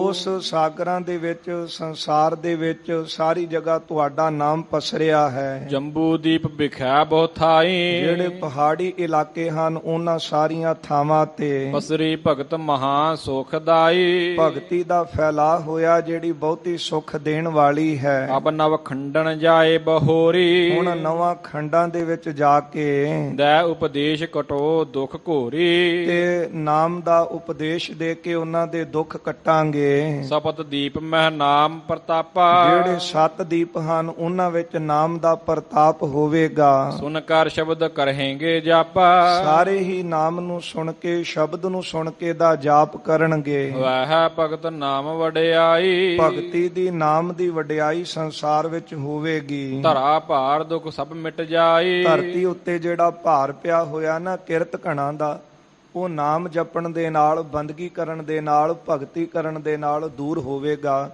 ਕਿਉਂਕਿ ਧਰਤੀ ਨੇ ਤਾਂ ਪੁਕਾਰ ਕੀਤੀ ਸੀ ਕਿ ਮੇਰੇ ਉੱਤੇ ਅਕਿਰਤ ਕਣਾਂ ਦਾ ਬਹੁਤਾ ਭਾਰ ਹੈ। ਧਰਤੀ ਦਾ ਭਾਰ ਹਰਨ ਵਾਸਤੇ ਪ੍ਰਭੂ ਨੇ ਧੰਨ ਗੁਰੂ ਨਾਨਕ ਦੇਵ ਸਾਹਿਬ ਸੱਚੇ ਪਾਤਸ਼ਾਹ ਜੀ ਨੂੰ ਜਗਤ ਵਿੱਚ ਪਠਾਇਆ ਭੇਜਿਆ ਹੈ। ਕਹਿਣ ਲੱਗੇ ਕਿ ਤੁਸੀਂ ਜਿਹੜੇ ਕਾਰਜ ਵਾਸਤੇ ਗਏ ਸੀ ਉਹ ਕਰ ਆਏ ਕਿ ਬਾਕੀ ਰਹਿੰਦਾ ਹੈ। ਸੁਣ ਕੇ ਗੁਰੂ ਜੀ ਕਹਿੰਦੇ ਹਨ ਕਿ ਸੰਸਾਰ ਦੇ ਅੰਦਰ ਨਾਮ ਦੀ ਭਗਤੀ ਦੀ ਜਿਹੜੀ ਹੈ ਉਹ ਵਡਿਆਈ ਪ੍ਰਗਟ ਕੀਤੀ ਹੈ। ਹੁਣ ਜਿਹੜੇ ਬਾਕੀ ਹੋਰ ਲੋਕ ਨੇ ਉੱਥੇ ਭਗਤੀ ਨੂੰ ਪ੍ਰਗਟ ਕਰਾਂਗੇ, ਨਾਮ ਨੂੰ ਪ੍ਰਗਟ ਕਰਾਂਗੇ, ਜਿਹਦੇ ਨਾਲ ਧਰਤੀ ਦਾ ਭਾਰ ਹੌਲਾ ਹੋਵੇਗਾ। ਸਿਮਰਹਿ ਨਾਮ ਗਾਣ ਪੁਨ ਕਰਹੀ ਨਾਮ ਦਾ ਹੀ ਸਿਮਰਨ ਕਰਨਗੇ, ਸਾਰੇ ਭਗਤੀ ਨੂੰ ਗਾਇਨ ਕਰਨਗੇ। ਜਨਮ ਜਨਮ ਅਗ ਕੋਟਿਕ ਹਰਹੀ ਨਾਮ ਜਪਣ ਨਾਲ ਜਨਮਾਂ ਜਨਮਾਂਤਰਾਂ ਦੇ ਕਰੋੜਾਂ ਪਾਪ ਨਾਸ਼ ਹੋਣਗੇ। ਘਨ ਸੁਰ ਸਮ ਗੰਭੀਰ ਸੋਬਾਨੀ ਜਦੋਂ ਸੁਣ ਕੇ ਪ੍ਰਭੂ ਨੇ ਅਕਾਲ ਪੁਰਖ ਨੇ ਬੱਦਲ ਦੇ ਸਮਾਨ ਇਸ ਤਰ੍ਹਾਂ ਬਚਨ ਕਹੇ ਹਨ। ਕਰਤਾ ਪੁਰਖ ਕਹਿਤ ਸੁਖ ਸਾਨੀ ਕਰਤਾ ਪੁਰਖ ਅਕਾਲ ਪੁਰਖ ਜੀ ਸੁੱਖਾਂ ਦੇ ਸਹਿਤ ਕਹਿਣ ਲੱਗੇ। ਉਚਰੋ ਮਹਿਮਾ ਨਾਮ ਮਨੋਗਾ ਕਹਿੰਦੇ ਕਿ ਨਾਮ ਦੀ ਜਿਹੜੀ ਸੁੰਦਰ ਮਹਿਮਾ ਹੈ ਉਹਨੂੰ ਜਾ ਕੇ ਹੁਣ ਉਚਾਰਨ ਕਰੋ, ਪ੍ਰਗਟ ਕਰੋ। ਜੋ ਮਤ ਮੰਦਨ ਤਾਰਨ ਜੋਗਾ ਜਿਹੜਾ ਨਾਮ ਮੰਦੀ ਮਤ ਵਾਲਿਆਂ ਨੂੰ ਤਾਰਨ ਵਾਲਾ ਹੈ। ਨਿਜ ਮੁਖ ਤੇ ਤੁਮ ਗਾਏ ਸੁਨਾਵੋ ਆਪਣੇ ਮੁਖ ਤੋਂ ਜਾ ਕੇ ਨਾਮ ਦੀ ਮਹਿਮਾ ਨੂੰ ਗਾ ਕੇ ਸੁਣਾਵੋ। ਬਾਹੁਰ ਜਾਏ ਉਪਦੇਸ਼ ਦ੍ਰਿੜਾਵੋ ਫਿਰ ਜਾ ਕੇ ਨਾਮ ਜਪਣ ਦਾ ਹੀ ਉਪਦੇਸ਼ ਸੰਸਾਰ ਨੂੰ ਦੇਵੋ। ਸੁਨ ਬੋਲੇ ਸ੍ਰੀ ਨਾਨਕ ਬਾਣੀ ਜਗਤ ਗੁਰੂ ਧੰਨ ਗੁਰੂ ਨਾਨਕ ਦੇਵ ਸਾਹਿਬ ਜੀ ਅਕਾਲ ਪੁਰਖ ਦੇ ਬਚਨ ਸੁਣ ਕੇ ਉਚਾਰਨ ਕਰਦੇ ਨੇ। ਆਸਾ ਰਾਗ ਵਿਖੇ ਸ਼ੁਭ ਸਾਨੀ ਮਹਾਰਾਜ ਜੀ ਨੇ ਨਾ ਆਸਾ ਰਾਗ ਦੇ ਵਿੱਚ ਸ਼ੁਭ ਸੋਹਣਾ ਜਿਹੜਾ ਬਚਨ ਸੀ, ਸ਼ਬਦ ਸੀ, ਉਹ ਉਚਾਰਨ ਕੀਤਾ ਹੈ। ਸ੍ਰੀ ਮੁਖ ਵਾਕ ਇਹ ਸ਼੍ਰੋਮਣੀ ਮੁਖ ਦੇ ਬਚਨ ਹਨ ਸਤਿਗੁਰਾਂ ਦੇ। ਰਾਗ ਆਸਾ ਮਹੱਲਾ ਪਹਿਲਾ ਰਾਗ ਆਸਾ ਹੈ ਪਹਿਲੇ ਸਤਿਗੁਰੂ ਧੰਨ ਗੁਰੂ ਨਾਨਕ ਦੇਵ ਜੀ ਦਾ ਉਚਾਰਨ ਕੀਤਾ ਸ਼ਬਦ ਹੈ। ਘਰ ਪਹਿਲਾ ਰਾਗੀ ਸਿੰਘਾਂ ਨੂੰ ਪਹਿਲੇ ਘਰ ਸੁਰ ਤਾਲ ਦੇ ਵਿੱਚ ਗਾਉਣ ਦੀ ਹਦਾਇਤ ਕੀਤੀ ਹੈ। ਸੋਦਰ ਦੇ ਸਰਲੇਖ ਹੇਠਾਂ ਇਹ ਸ਼ਬਦ ਉਚਾਰਿਆ ਹੈ। ਸੰਗਤ ਜੀ ਧੰਨ ਗੁਰੂ ਗ੍ਰੰਥ ਸਾਹਿਬ ਮਹਾਰਾਜ ਜੀ ਦੀ ਪਾਵਨ ਬਾਣੀ ਅੰਦਰ 3 ਸੋਦਰ ਮਹਾਰਾਜ ਜੀਆਂ ਨੇ ਉਚਾਰਨ ਕੀਤੇ, ਆਪਾਂ ਪੜ੍ਹਦੇ ਹਾਂ। ਪਹਿਲਾ ਸੋਦਰ ਜਿਹੜਾ ਹੈ ਉਹ ਸਿੱਧਾਂ ਦੇ ਨਾਲ ਜਿਹੜੀ ਚਰਚਾ ਹੋਈ ਹੈ ਉਹਨਾਂ ਦੇ ਪ੍ਰਥਾਏ ਉਚਾਰਨ ਕੀਤਾ ਸੀ। ਜਦੋਂ ਉਹਨਾਂ ਪੁੱਛਿਆ ਸੀ ਕਿ ਆਪ ਜੀ ਅਕਾਲ ਪੁਰਖ ਦੇ ਦੇਸ਼ ਗਏ ਹੋ, ਇਹ ਦੱਸੋ ਕਿ ਉਹ ਪਰਮਾਤਮਾ ਦਾ ਅਕਾਲ ਪੁਰਖ ਦਾ ਦਰ ਘਰ ਕੈਸਾ ਹੈ। ਤੇ ਜਿਹੜਾ ਜਪ ਬਾਣੀ ਅੰਦਰ ਪੜ੍ਹਦੇ ਹਾਂ ਉਦੋਂ ਮਹਾਰਾਜ ਜੀ ਨੇ ਇਹ ਸੋਦਰ ਉਚਾਰਿਆ ਸੀ। ਸੋਦਰ ਕਿਹਾ ਸੋ ਘਰ ਕਿਹਾ ਜਿਤਬੈ ਸਰਬ ਸੰਭਾਲੇ। ਇੱਕ ਸੋਦਰ ਮਹਾਰਾਜ ਜੀ ਨੇ ਜਿਹੜਾ ਆਪਾਂ ਸੋਦਰ ਰਹਿਰਾ ਸਾਹਿਬ ਦੇ ਵਿੱਚ ਪੜ੍ਹਦੇ ਆ ਨਾ, ਇਹ ਸੋਦਰ ਜਦ ਸਤਿਗੁਰੂ ਅਕਾਲ ਪੁਰਖ ਦੇ ਦੇਸ਼ ਚੋਂ ਹੋ ਕੇ ਵਾਪਸ ਮਾਤ ਲੋਕ ਵਿੱਚ ਜਾਂਦੇ ਨੇ ਤੇ ਭੈਣ ਨਾਨਕੀ ਜੀ ਨੇ ਪੁੱਛਿਆ ਸੀ ਕਿ ਆਪ ਜੀ ਅਕਾਲ ਪੁਰਖ ਦੇ ਦੇਸ਼ ਤੋਂ ਹੋ ਕੇ ਆਏ ਹੋ, ਉਹਦਾ ਦਰ ਘਰ ਕੈਸਾ ਹੈ, ਮੈਨੂੰ ਸਰਵਣ ਕਰਾਓ। ਤੇ ਮਹਾਰਾਜ ਜੀਆਂ ਨੇ ਉਚਾਰਨ ਕੀਤਾ ਸੀ ਸੋਦਰ ਤੇਰਾ ਕਿਹਾ ਸੋ ਘਰ ਕਿਹਾ ਜਿਤ ਬਹਿ ਸਰਬ ਸੰਭਾਲੇ। ਤੇ ਇੱਕ ਜਿਹੜਾ ਆਸਾ ਰਾਗ ਦੇ ਵਿੱਚ ਸੋਦਰ ਆਉਂਦਾ ਹੈ ਉਹ ਮਹਾਰਾਜ ਜੀਆਂ ਨੇ ਜਦੋਂ ਅਕਾਲ ਪੁਰਖ ਦੇ ਸਨਮੁਖ ਗਏ ਨੇ ਸੱਚਖੰਡ, ਉਸ ਵੇਲੇ ਉਚਾਰਨ ਕੀਤਾ ਸੀ। ਇਹ 3 ਸੋਦਰ ਗੁਰੂ ਗ੍ਰੰਥ ਸਾਹਿਬ ਜੀ ਚਾਣਗੇ, ਤਿੰਨਾਂ ਦੀ ਉਥਾਨਕਾ ਵੱਖ-ਵੱਖ ਹੈ ਤੇ ਤਿੰਨੇ ਸੋਦਰ ਜਿਹੜੇ ਬਾਣੀ ਨੂੰ ਪੜ੍ਹਨ ਵਾਲੇ ਪ੍ਰੇਮੀ ਨੇ ਉਹ ਦੇਖਣਾ ਕਿ ਤਿੰਨਾਂ ਦੇ ਵਿੱਚ ਕੁਝ ਅੰਤਰ ਹੈ ਸ਼ਬਦਾਂ ਦੇ ਵਿੱਚ। ਜਿਹੜਾ ਜਪਜੀ ਸਾਹਿਬ ਅੰਦਰ ਪੜ੍ਹਦੇ ਹਾਂ ਉਹ ਤਾਂ ਸੋਦਰ ਕਿਹਾ ਸੋ ਘਰ ਕਿਹਾ, ਜਿਹੜਾ ਰਹਿਰਾਸ ਸਾਹਿਬ ਵਿੱਚ ਪੜ੍ਹਦੇ ਹਾਂ, ਸੋ ਦਰ ਤੇਰਾ ਕਿਹਾ ਸੋ ਘਰ ਕਿਹਾ ਜਿਤ ਬਹਿ ਸਰਬ ਸੰਭਾਲੇ। ਜਿਹੜਾ ਆਸਾ ਰਾਗ ਦੇ ਵਿੱਚ ਆਉਂਦਾ ਹੈ ਉੱਥੇ ਇਹ ਫਰਕ ਰੱਖਿਆ ਹੈ ਕਿ ਇੱਥੇ ਮਹਾਰਾਜ ਜੀ ਨੇ ਸੋਦਰ ਵਿੱਚ ਜਾਂ ਜਪਜੀ ਸਾਹਿਬ ਅੰਦਰ ਪੜਨ ਉਚਾਰਨ ਕੀਤਾ ਹੈ। ਇੱਥੇ ਸਤਿਗੁਰਾਂ ਨੇ ਉਚਾਰਿਆ ਹੈ ਗਾਵਨ ਤੁਧਨੋ ਪੰਡਤ ਪੜ੍ਹੇ ਰਖੀਸਰ। ਜਿਹੜਾ ਆਸਾ ਰਾਗ ਵਿੱਚ ਆਵੇਗਾ ਨਾ, ਇੱਥੇ ਪੜ੍ਹੇ ਰਖੀਸਰ ਪਾਠ ਆਵੇਗਾ ਤੇ ਪਾਠ ਕਰਨ ਵਾਲੇ ਪ੍ਰੇਮੀ ਧਿਆਨ ਵਿੱਚ ਰੱਖਣ। ਕਈ ਵਾਰੀ ਬੰਦਾ ਅੱਖਾਂ ਬੰਦ ਕਰਕੇ ਸੋਦਰ ਪੜ੍ਹਦਾ ਹੈ ਤੇ ਉੱਥੇ ਸੋ ਪਾਤ ਸਾਹੋ ਸਹਾ ਪਾਤ ਸਾਹਿਬ ਇਹ ਪਾਠ ਜਪ ਬਾਣੀ ਅੰਦਰ ਆਉਂਦਾ ਹੈ ਤੇ ਸੋਦਰ ਦੇ ਵਿੱਚ ਸੋ ਪਾਤ ਸਾਹੋ ਸਹਾ ਪਤ ਸਾਹਿਬ ਪਾਠ ਆਵੇਗਾ।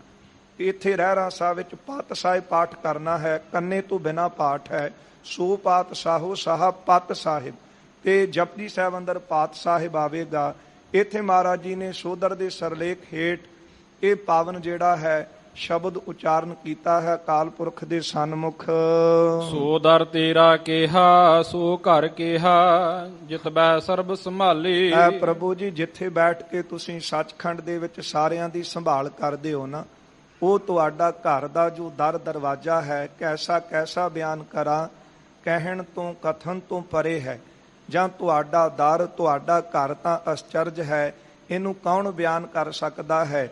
ਨਾ ਲਿਖਤੀ ਰੂਪ ਦੇ ਕੇ ਤੇ ਨਾ ਪੂਰਨ ਤੌਰ ਤੇ ਮੁਕੰਮਲ ਕੋਈ ਗਾ ਕੇ ਬਿਆਨ ਕਰ ਸਕਦਾ ਹੈ। ਵਾਜੇ ਤੇਰੇ ਨਾਦ ਅਨੇਕ ਸੰਖਾ। ਤੁਹਾਡੇ ਜਸ ਨੂੰ ਨਾਦ ਨਾਮ ਸ਼ਬਦ ਦਾ ਹੈ ਤੇ ਰਾਗ ਅਤੇ ਰਾਗਣੀਆਂ ਤੁਹਾਡੇ ਜਸ ਨੂੰ ਗਾ ਰਹੀਆਂ ਹਨ। ਕੀਤੇ ਤੇਰੇ ਵਾਵਣ ਹਾਰੇ। ਕਈ ਜਿਹੜੇ ਹਨ ਉਹ ਰਾਗਾਂ ਦੇ ਵਿੱਚ ਤੁਹਾਡੇ ਜਸ ਨੂੰ ਗਾਇਨ ਕਰਦੇ। ਮਹਾਰਾਜ ਧੰਨ ਗੁਰੂ ਅਰਜਨ ਦੇਵ ਸਾਹਿਬ ਜੀ ਦੇ ਪਾਸ ਸਾਰੇ ਰਾਗ ਇਕੱਤਰ ਹੋ ਕੇ ਆਏ ਸਨ। ਜਿਸ ਵੇਲੇ ਸਤਿਗੁਰੂ ਰਾਮਸਰ ਦੀ ਪਾਵਨ ਧਰਤੀ ਤੇ ਭਾਈ ਗੁਰਦਾਸ ਜੀ ਪਾਸੋਂ ਸ੍ਰੀ ਗੁਰੂ ਗ੍ਰੰਥ ਸਾਹਿਬ ਮਹਾਰਾਜ ਜੀ ਦੀ ਬਾਣੀ ਲਿਖਵਾ ਰਹੇ ਸਨ ਤੇ ਰਾਗਾਂ ਨੇ ਆ ਕੇ ਬੇਨਤੀ ਕੀਤੀ ਸੀ, ਮਹਾਰਾਜ ਇਹ ਸਮੇਂ ਦੇ ਅੰਦਰ ਸਾਡੀ ਹਾਲਤ ਬਹੁਤ ਬੁਰੀ ਹੈ, ਨਾ ਕੋਈ ਸਮਾਂ ਦੇਖਦਾ ਹੈ ਤੇ ਨਾ ਕੋਈ ਸਾਨੂੰ ਚੰਗੀ ਤਰ੍ਹਾਂ ਗਾਇਨ ਕਰਦਾ ਹੈ। ਇਸ ਕਰਕੇ ਸਾਡੀ ਹਾਲਤ ਬਹੁਤ ਮਾੜੀ ਹੋ ਚੁੱਕੀ। ਆਪ ਕਿਰਪਾ ਕਰੋ ਤੇ ਸਾਡਾ ਵੀ ਖਿਆਲ ਕਰੋ, ਸਾਡੇ ਤੇ ਵੀ ਰਹਿਮਤਾਂ ਕਰੋ, ਸਾਡੇ ਤੇ ਵੀ ਤਰਸ ਕਰੋ। ਧੰਨ ਗੁਰੂ ਅਰਜਨ ਦੇਵ ਸਾਹਿਬ ਸੱਚੇ ਪਾਤਸ਼ਾਹ ਜੀ ਨੇ ਇਹਨਾਂ ਦੀ ਪੁਕਾਰ ਸੁਣ ਕੇ, ਬੇਨਤੀ ਨੂੰ ਸੁਣ ਕੇ ਮਹਾਰਾਜ ਜੀ ਨੇ ਫਿਰ ਰਾਗਮਾਲਾ ਜਿਹੜੀ ਬਾਣੀ ਸੀ ਉਹ ਉਚਾਰਨ ਕੀਤੀ ਤੇ ਭਾਈ ਗੁਰਦਾਸ ਸਾਹਿਬ ਜੀ ਪਾਸੋਂ ਜਿਹੜੀ ਹੈ ਉਹ ਲਿਖਵਾਈ ਹੈ। 30 ਰਾਗ ਦੇ ਵਿੱਚ ਗੁਰੂ ਗ੍ਰੰਥ ਸਾਹਿਬ ਜੀ ਦੀ ਬਾਣੀ ਲਿਖਵਾਈ ਸੀ। 31ਵਾਂ ਰਾਗ ਗੁਰੂ ਕਲਗੀਧਰ ਸਾਹਿਬ ਜੀ ਨੇ ਰਾਗ ਜੈਜਾਵੰਤੀ। ਦਮਦਮਾ ਸਾਹਿਬ ਦੀ ਪਾਵਨ ਧਰਤੀ ਗੁਰੂ ਕੀ ਕਾਂਸ਼ੀ ਵਿਖੇ ਜਦ ਭਾਈ ਮਨੀ ਸਾਹਿਬ ਸਿੰਘ ਜੀ ਨੂੰ ਲਿਖਾਰੀ ਲਾ ਕੇ ਬਾਣੀ ਲਿਖਵਾ ਰਹੇ ਸਨ, ਉਦੋਂ 31ਵਾਂ ਰਾਗ ਦਰਜ ਕੀਤਾ ਹੈ। ਕਿਉਂ ਗੁਰੂ ਗ੍ਰੰਥ ਸਾਹਿਬ ਜੀ ਦੀ ਪਾਵਨ ਬਾਣੀ ਅੰਦਰ 31 ਰਾਗ ਜਿਹੜੇ ਮੁੱਖ ਰਾਗ ਹਨ। ਜਿਹੜੇ ਬਾਕੀ ਰਾਗ ਨੇ ਉਹ ਰਾਗਮਾਲਾ ਦੇ ਵਿੱਚ ਆਪਾਂ ਪੜ੍ਹਦੇ ਹਾਂ। ਰਾਗ ਏਕ ਸੰਗ ਪੰਜ ਬਰੰਗਨ ਸੰਗ ਅਲਾਪੈ ਆਠੋਂ ਨੰਦਨ। ਇੱਕ ਇੱਕ ਰਾਗ ਅਤੇ ਸੰਗ ਅਲਾਪੈ ਉਹਨਾਂ ਦੀਆਂ ਰਾਗ ਏਕ ਸੰਗ ਪੰਜ ਬਰੰਗਨ, ਪੰਜ ਪੰਜ ਘਰ ਵਾਲੀਆਂ, ਪੰਜ ਪੰਜ ਰਾਗਣੀਆਂ। ਅੱਗੇ ਸੰਗ ਅਲਾਪੈ ਆਠੋਂ ਨੰਦਨ, ਅੱਠ ਅੱਠ ਉਹਨਾਂ ਦੇ ਰਾਗਾਂ ਦੇ ਪੁੱਤਰ ਹਨ। ਇਉਂ 6 ਰਾਗ ਰਾਗਮਾਲਾ ਵਿੱਚ ਪੜ੍ਹਦੇ ਹਾਂ ਤੇ ਉਹਨਾਂ ਦੀਆਂ ਪੰਜ ਪੰਜ ਜਿਹੜੀਆਂ ਰਾਗਣੀਆਂ ਨੇ, 6 ਪੰਜਾ 30, 6 ਜਿਹੜੇ ਰਾਗ ਪਹਿਲੇ ਸਨ 36 ਹੋ ਗਏ। ਸੰਗ ਅਲਾਪੈ ਆਠੋਂ ਨੰਦਨ, ਅੱਠ ਅੱਠ ਇਹਨਾਂ ਦੇ ਅੱਗੇ ਪੁੱਤਰ ਹਨ। ਕੁੱਲ ਇਹਨਾਂ ਦੀ ਗਿਣਤੀ 84 ਬਣਦੀ ਹੈ। ਇਉਂ ਮਹਾਰਾਜ ਜੀ ਨੇ ਰਾਗਮਾਲਾ ਦੇ ਵਿੱਚ ਇਹਨਾਂ ਰਾਗਾਂ ਦਾ ਜ਼ਿਕਰ ਕੀਤਾ ਹੈ ਜਿਹੜੇ ਰਾਗ ਰਾਗਮਾਲਾ ਵਿੱਚ ਆਪਾਂ ਪੜ੍ਹਦੇ ਹਾਂ। ਇਉਂ ਸਾਰੇ ਰਾਗ ਰਾਗਣੀਆਂ ਤੁਹਾਡੇ ਜਸ ਨੂੰ ਗਾ ਰਹੇ ਹਨ ਅਤੇ ਕਈ ਕੇਤੇ ਤੇਰੇ ਵਾਵਣ ਹਾਰੇ, ਕਈ ਹੈ ਪ੍ਰਭੂ ਜੀ ਤੁਹਾਡੇ ਜਸ ਨੂੰ ਰਾਗਾਂ ਦੇ ਵਿੱਚ ਗਾਉਣ ਵਾਲੇ ਹਨ। ਕੀਤੇ ਤੇਰੇ ਰਾਗ ਪਰਿਸੋ ਕਹੀਆ ਹੈ। ਇਸੇ ਤਰ੍ਹਾਂ ਰਾਗ ਜਿਹੜੇ ਹਨ ਉਹ ਤੁਹਾਡੇ ਜਸ ਨੂੰ ਗਾ ਰਹੇ ਹਨ। ਕੀਤੇ ਤੇਰੇ ਗਾਵਣ ਹਾਰੇ। ਕਈ ਜਿਹੜੇ ਰਾਗਾਂ ਵਿੱਚ ਤੁਹਾਡੇ ਜਸ ਨੂੰ ਗਾਉਣ ਵਾਲੇ ਹਨ। ਗਾਵਣ ਤੁਧਨੋ ਪਾਉਣ ਪਾਣੀ ਬੈ ਸੰਤਰ। ਗਾਉਂਦੇ ਹਨ ਤੁਹਾਡੇ ਜਸ ਨੂੰ ਪਾਉਣ ਪਾਣੀ ਬੈ ਸੰਤਰ। ਅਗਨੀ ਵੀ ਤੁਹਾਡੇ ਜਸ ਨੂੰ ਗਾ ਰਹੀ ਹੈ। ਗਾਵੈ ਰਾਜਾ ਧਰਮ ਦੁਆਰੇ। ਧਰਮ ਰਾਜਾ ਵੀ ਉੱਥੇ ਬੈਠਾ ਤੁਹਾਡੇ ਜਸ ਨੂੰ ਗਾ ਰਿਹਾ ਹੈ। ਇਹਦਾ ਜਿਹੜਾ ਵਿਸ਼ਰਾਮ ਹੈ ਉਹ ਗਾਵੈ ਤੇ ਲਾ ਕੇ ਅੱਗੇ ਪਾਠ ਉਚਾਰਨਾ ਹੈ। ਗਾਵੈ ਰਾਜਾ ਧਰਮ ਦੁਆਰੇ। ਧਰਮ ਦੁਆਰੇ ਜਿਹੜਾ ਧਰਮ ਰਾਜਾ ਹੈ, ਰਾਜਾ ਧਰਮ ਭਾਵ ਧਰਮ ਰਾਜਾ ਵੀ ਆਪਣੇ ਦੁਆਰੇ ਤੇ ਬੈਠਾ ਜਾਂ ਤੁਹਾਡੇ ਦੁਆਰੇ ਤੇ ਬੈਠਾ ਤੁਹਾਡੇ ਜਸ ਨੂੰ ਗਾ ਰਿਹਾ ਹੈ। ਉਹ ਵੀ ਤਾਂ ਪ੍ਰਭੂ ਦੇ ਹੁਕਮ ਦੇ ਵਿੱਚ ਹੈ ਨਾ। ਤੇ ਧਰਮ ਰਾਜੇ ਦੀ ਡਿਊਟੀ ਲੱਗੀ ਹੈ ਕਿ ਆਪਣੇ ਦੂਤਾਂ ਨੂੰ ਭੇਜਦਾ ਹੈ ਤੇ ਉਹ ਮਾਤ ਲੋਕ ਵਿੱਚੋਂ ਜਾਂ ਹੋਰ ਜਿਹੜੇ ਲੋਕ ਨੇ ਉੱਥੋਂ ਜੀਵਾਂ ਨੂੰ ਲੈ ਕੇ ਜਾਂਦਾ ਹੈ। ਪਰ ਧਰਮ ਰਾਜਾ ਜਿਹੜਾ ਆਪਣੇ ਦੂਤਾਂ ਨੂੰ ਕਹਿੰਦਾ ਹੈ ਕਿ ਜਿੱਥੇ ਪ੍ਰਭੂ ਦਾ ਕੀਰਤਨ ਹੋ ਰਿਹਾ ਹੋਵੇ ਨਾ, ਜੈ ਸਾਧੂ ਗੋਬਿੰਦ ਭਜਨ ਕੀਰਤਨ ਨਾਨਕ ਨੀਤ, ਹਣਾ ਹਉਣਾ ਤੂੰ ਨਾ ਛੁੱਟੈ ਨਿਕਟ ਨਾ ਜਾਈਓ ਦੂਤ, ਉਹਨਾਂ ਪਾਸ ਤੁਸੀਂ ਨਹੀਂ ਜਾਣਾ। ਕਿਉਂਕਿ ਪ੍ਰਭੂ ਦੇ ਪਿਆਰਿਆਂ ਨੂੰ ਲੈਣ ਵਾਸਤੇ ਤਾਂ ਉਹ ਜਿਹੜੇ ਦੇਵਗਣ ਹਨ ਉਹ ਆਪ ਆਉਂਦੇ ਹਨ ਤੇ ਉਹਨਾਂ ਨੂੰ ਬੜੇ ਸਤਿਕਾਰ ਦੇ ਨਾਲ, ਜਿਸ ਤਰ੍ਹਾਂ ਧਰੂ ਜੀ ਨੂੰ ਬੇਨਤੀ ਕਰਕੇ ਤੇ ਉਸ ਪਾਲਕੀ ਦੇ ਵਿੱਚ ਬਿਠਾ ਕੇ ਲੈ ਕੇ ਗਏ ਸਨ ਬਿਬਾਨ ਦੇ ਵਿੱਚ, ਇਸ ਤਰ੍ਹਾਂ ਪ੍ਰਭੂ ਦੇ ਪਿਆਰਿਆਂ ਨੂੰ ਸਤਿਕਾਰ ਦੇ ਨਾਲ ਲਿਜਾਇਆ ਜਾਂਦਾ ਹੈ। ਤੇ ਦਰਗਾਹ ਦੇ ਵਿੱਚ ਵੀ ਰੇ ਦਰਗਾਹ ਕਹਿ ਨਾ ਕੋ, ਆਓ ਬੈਠ ਆਦਰ ਸੁਭ ਦੇਉ।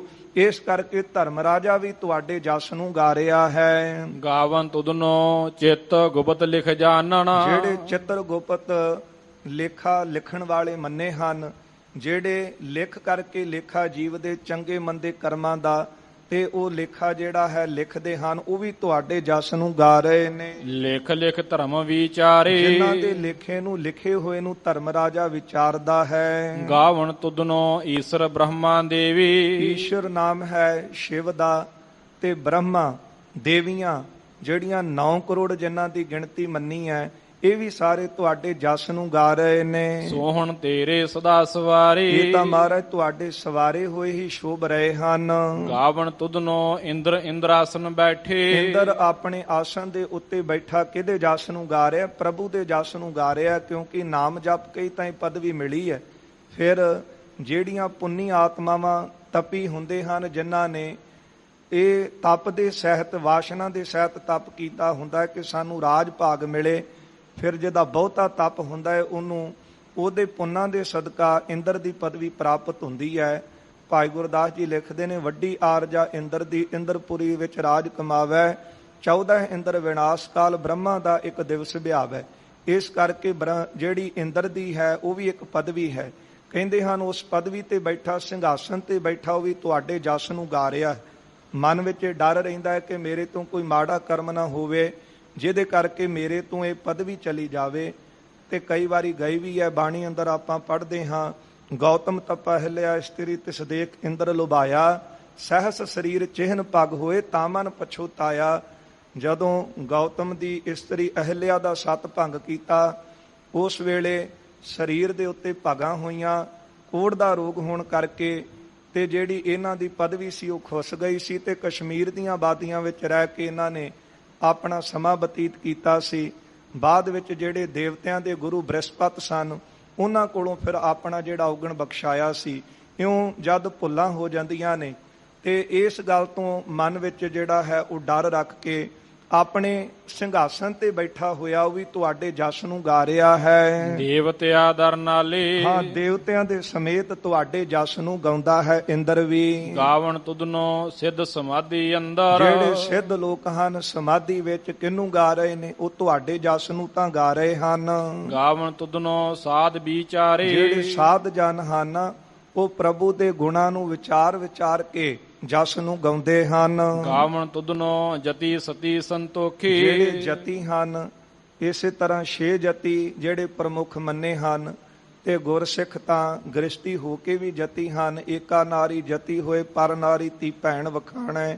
ਇਸੇ ਤਰ੍ਹਾਂ ਜਤ ਸਤ ਦੇ ਵਿੱਚ ਕਾਇਮ ਹੋ ਕੇ ਸਤੀ ਜਿਹੜੇ ਦਾਨੀ ਹਨ, ਇਹ ਵੀ ਤੁਹਾਡੇ ਜਸ ਨੂੰ ਗਾ ਰਹੇ ਹਨ। ਗਾਵਨ ਤੁਧਨੋ ਵੀਰ ਕਰਾਰੇ, ਸੰਤੋਖੀ ਵੀ ਤੁਹਾਡੇ ਜਸ ਨੂੰ ਗਾਉਂਦੇ ਨੇ ਤੇ ਵੀਰ ਕਰਾਰੇ। ਵੀਰ ਨਾਮ ਹੈ ਸੂਰਮਿਆਂ ਦਾ ਤੇ ਕਰਾਰੇ ਜਿਹੜੇ ਤਕੜੇ ਸੂਰਮੇ ਹਨ, ਵੱਡੇ ਵੱਡੇ ਜਿਹੜੇ ਸੂਰਮੇ ਨੇ।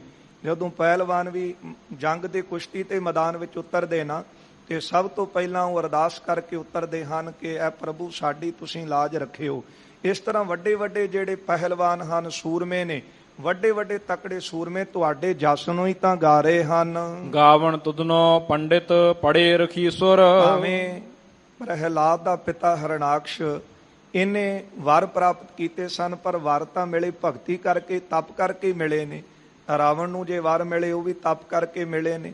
ਇਸ ਲਈ ਤੁਹਾਡੇ ਜਸ ਨੂੰ ਹੀ ਤਾਂ ਵੱਡੇ ਵੱਡੇ ਸੂਰਮੇ ਵੀ ਗਾ ਰਹੇ ਹਨ।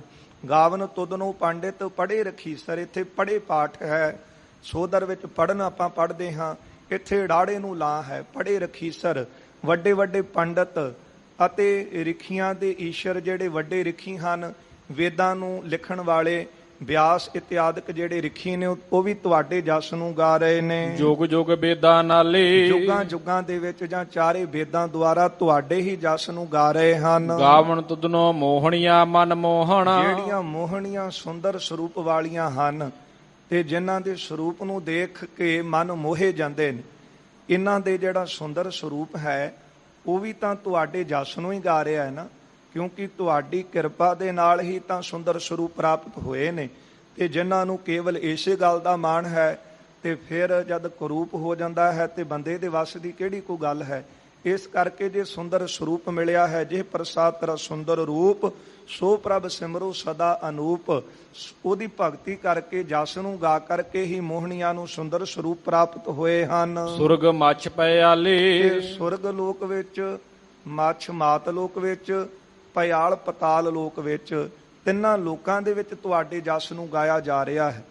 ਆਕਾਸ਼ ਲੋਕ ਵਿੱਚ, ਸੁਰਗ ਲੋਕ ਵਿੱਚ ਦੇਵਤੇ ਗਾ ਰਹੇ ਨੇ, ਮਾਤ ਲੋਕ ਵਿੱਚ ਜੀਵ ਗਾ ਰਹੇ ਨੇ, ਪਤਾਲ ਲੋਕ ਵਿੱਚ ਵੱਡੇ ਵੱਡੇ ਸ਼ੇਸ਼ ਨਾਗ, ਸ਼ੇਸ਼ ਨਾਗ, ਸ਼ੇਸ਼ ਨਾਗ ਜਿਹੜੇ ਨੇ, ਹੋਰ ਇਤਿਆਦਿਕ ਪਤਾਲ ਲੋਕ ਵਿੱਚ ਤੁਹਾਡੇ ਜਸ ਨੂੰ ਗਾ ਰਹੇ ਨੇ। ਗਾਵਣ ਤੁਧਨੋ ਰਤਨ ਉਪਾਏ ਤੇਰੇ, ਤੁਹਾਡੇ ਪੈਦਾ ਕੀਤੇ ਹੋਏ ਰਤਨ ਵੀ ਗਾ ਰਹੇ ਹਨ। ਜੇਤੇ 68 ਤੀਰਥ ਨਾਲੇ, 68 ਤੀਰਥਾਂ ਜਿਹੜੇ ਹਨ, 68 ਤੀਰਥਾਂ ਦੇ ਸਮੇਤ ਰਤਨ ਤੁਹਾਡੇ ਜਸ ਨੂੰ ਗਾ ਰਹੇ ਹਨ।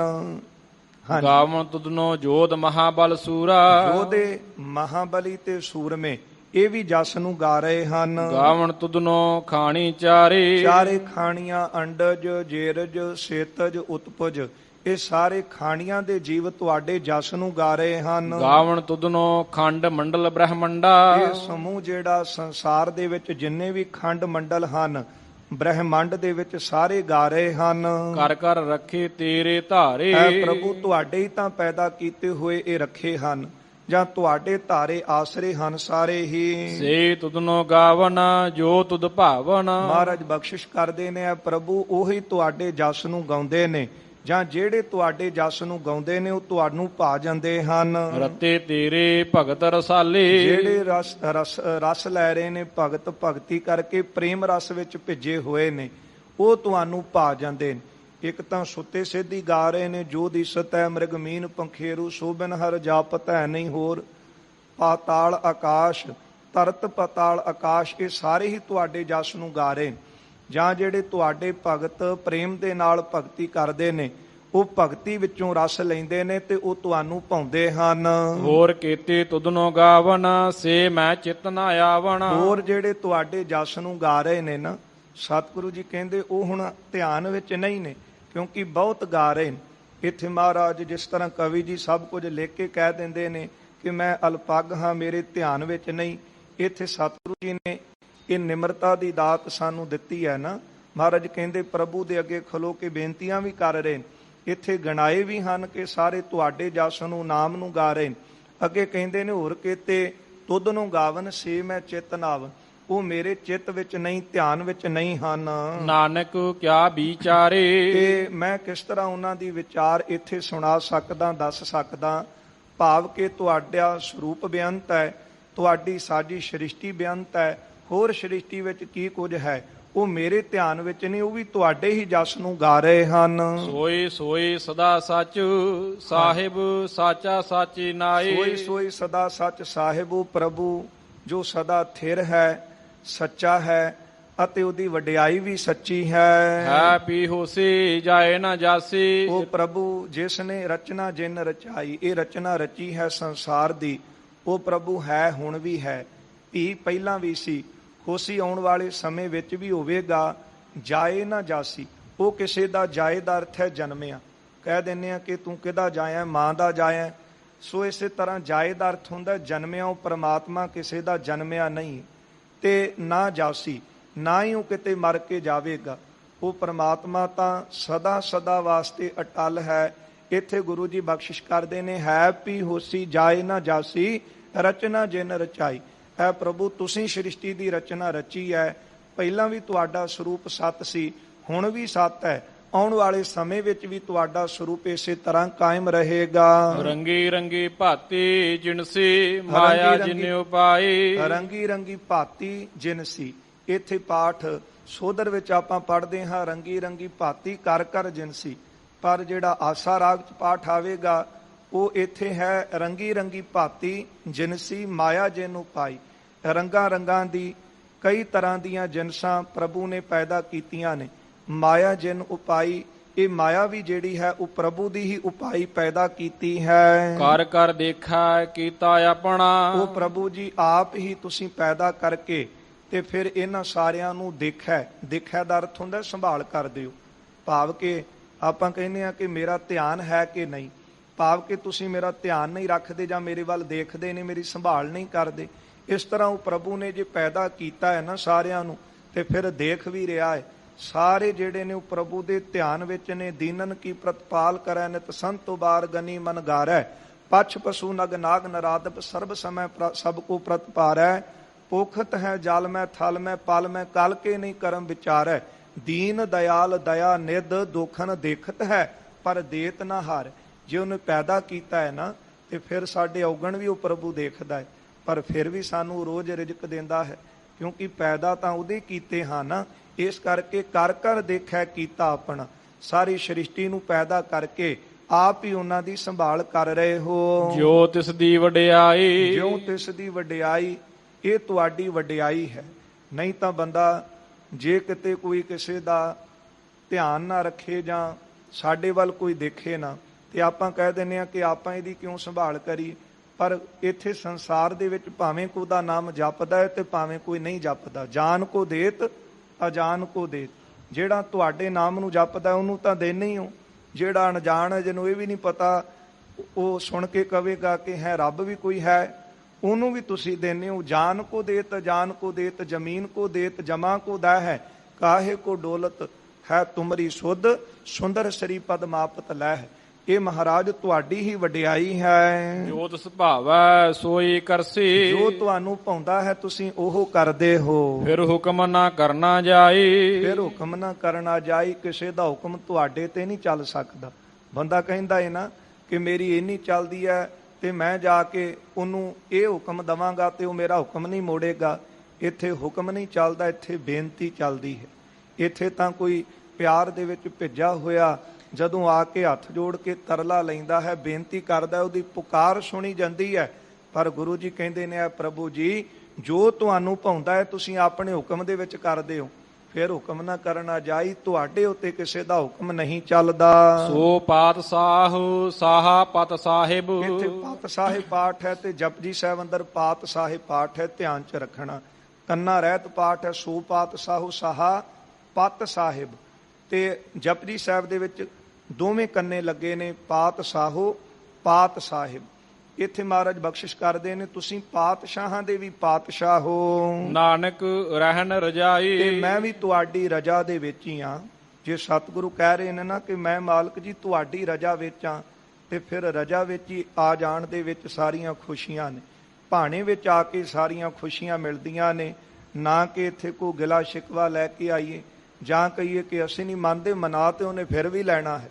ਪਰ ਖੁਸ਼ੀ ਉਸ ਦੀ ਤਾਂ ਹੋਵੇਗੀ ਜੇ ਆਪਾਂ ਪ੍ਰੇਮ ਦੇ ਨਾਲ ਉਹਦੇ ਭਾਣੇ ਵਿੱਚ ਆਈਏ, ਰਜਾ ਵਿੱਚ ਆ ਜਾਈਏ। ਤੇ ਰਜਾ ਹੈ ਕਿੱਥੇ, ਹੁਕਮ ਉਹਦਾ ਹੈ ਕਿੱਥੇ? ਗੁਰੂ ਜੀ ਕਹਿੰਦੇ ਨਾਨਕ ਲਿਖਿਆ ਨਾਲ। ਉਹ ਤਾਂ ਸਾਡੇ ਕਰਮਾਂ ਅਨੁਸਾਰ ਪ੍ਰਭੂ ਨੇ ਲਿਖਾਂ ਵਿੱਚ ਲਿਖ ਦਿੱਤਾ ਹੈ, ਮੰਨਣਾ ਤੇ ਫਿਰ ਵੀ ਪੈਣਾ ਹੈ।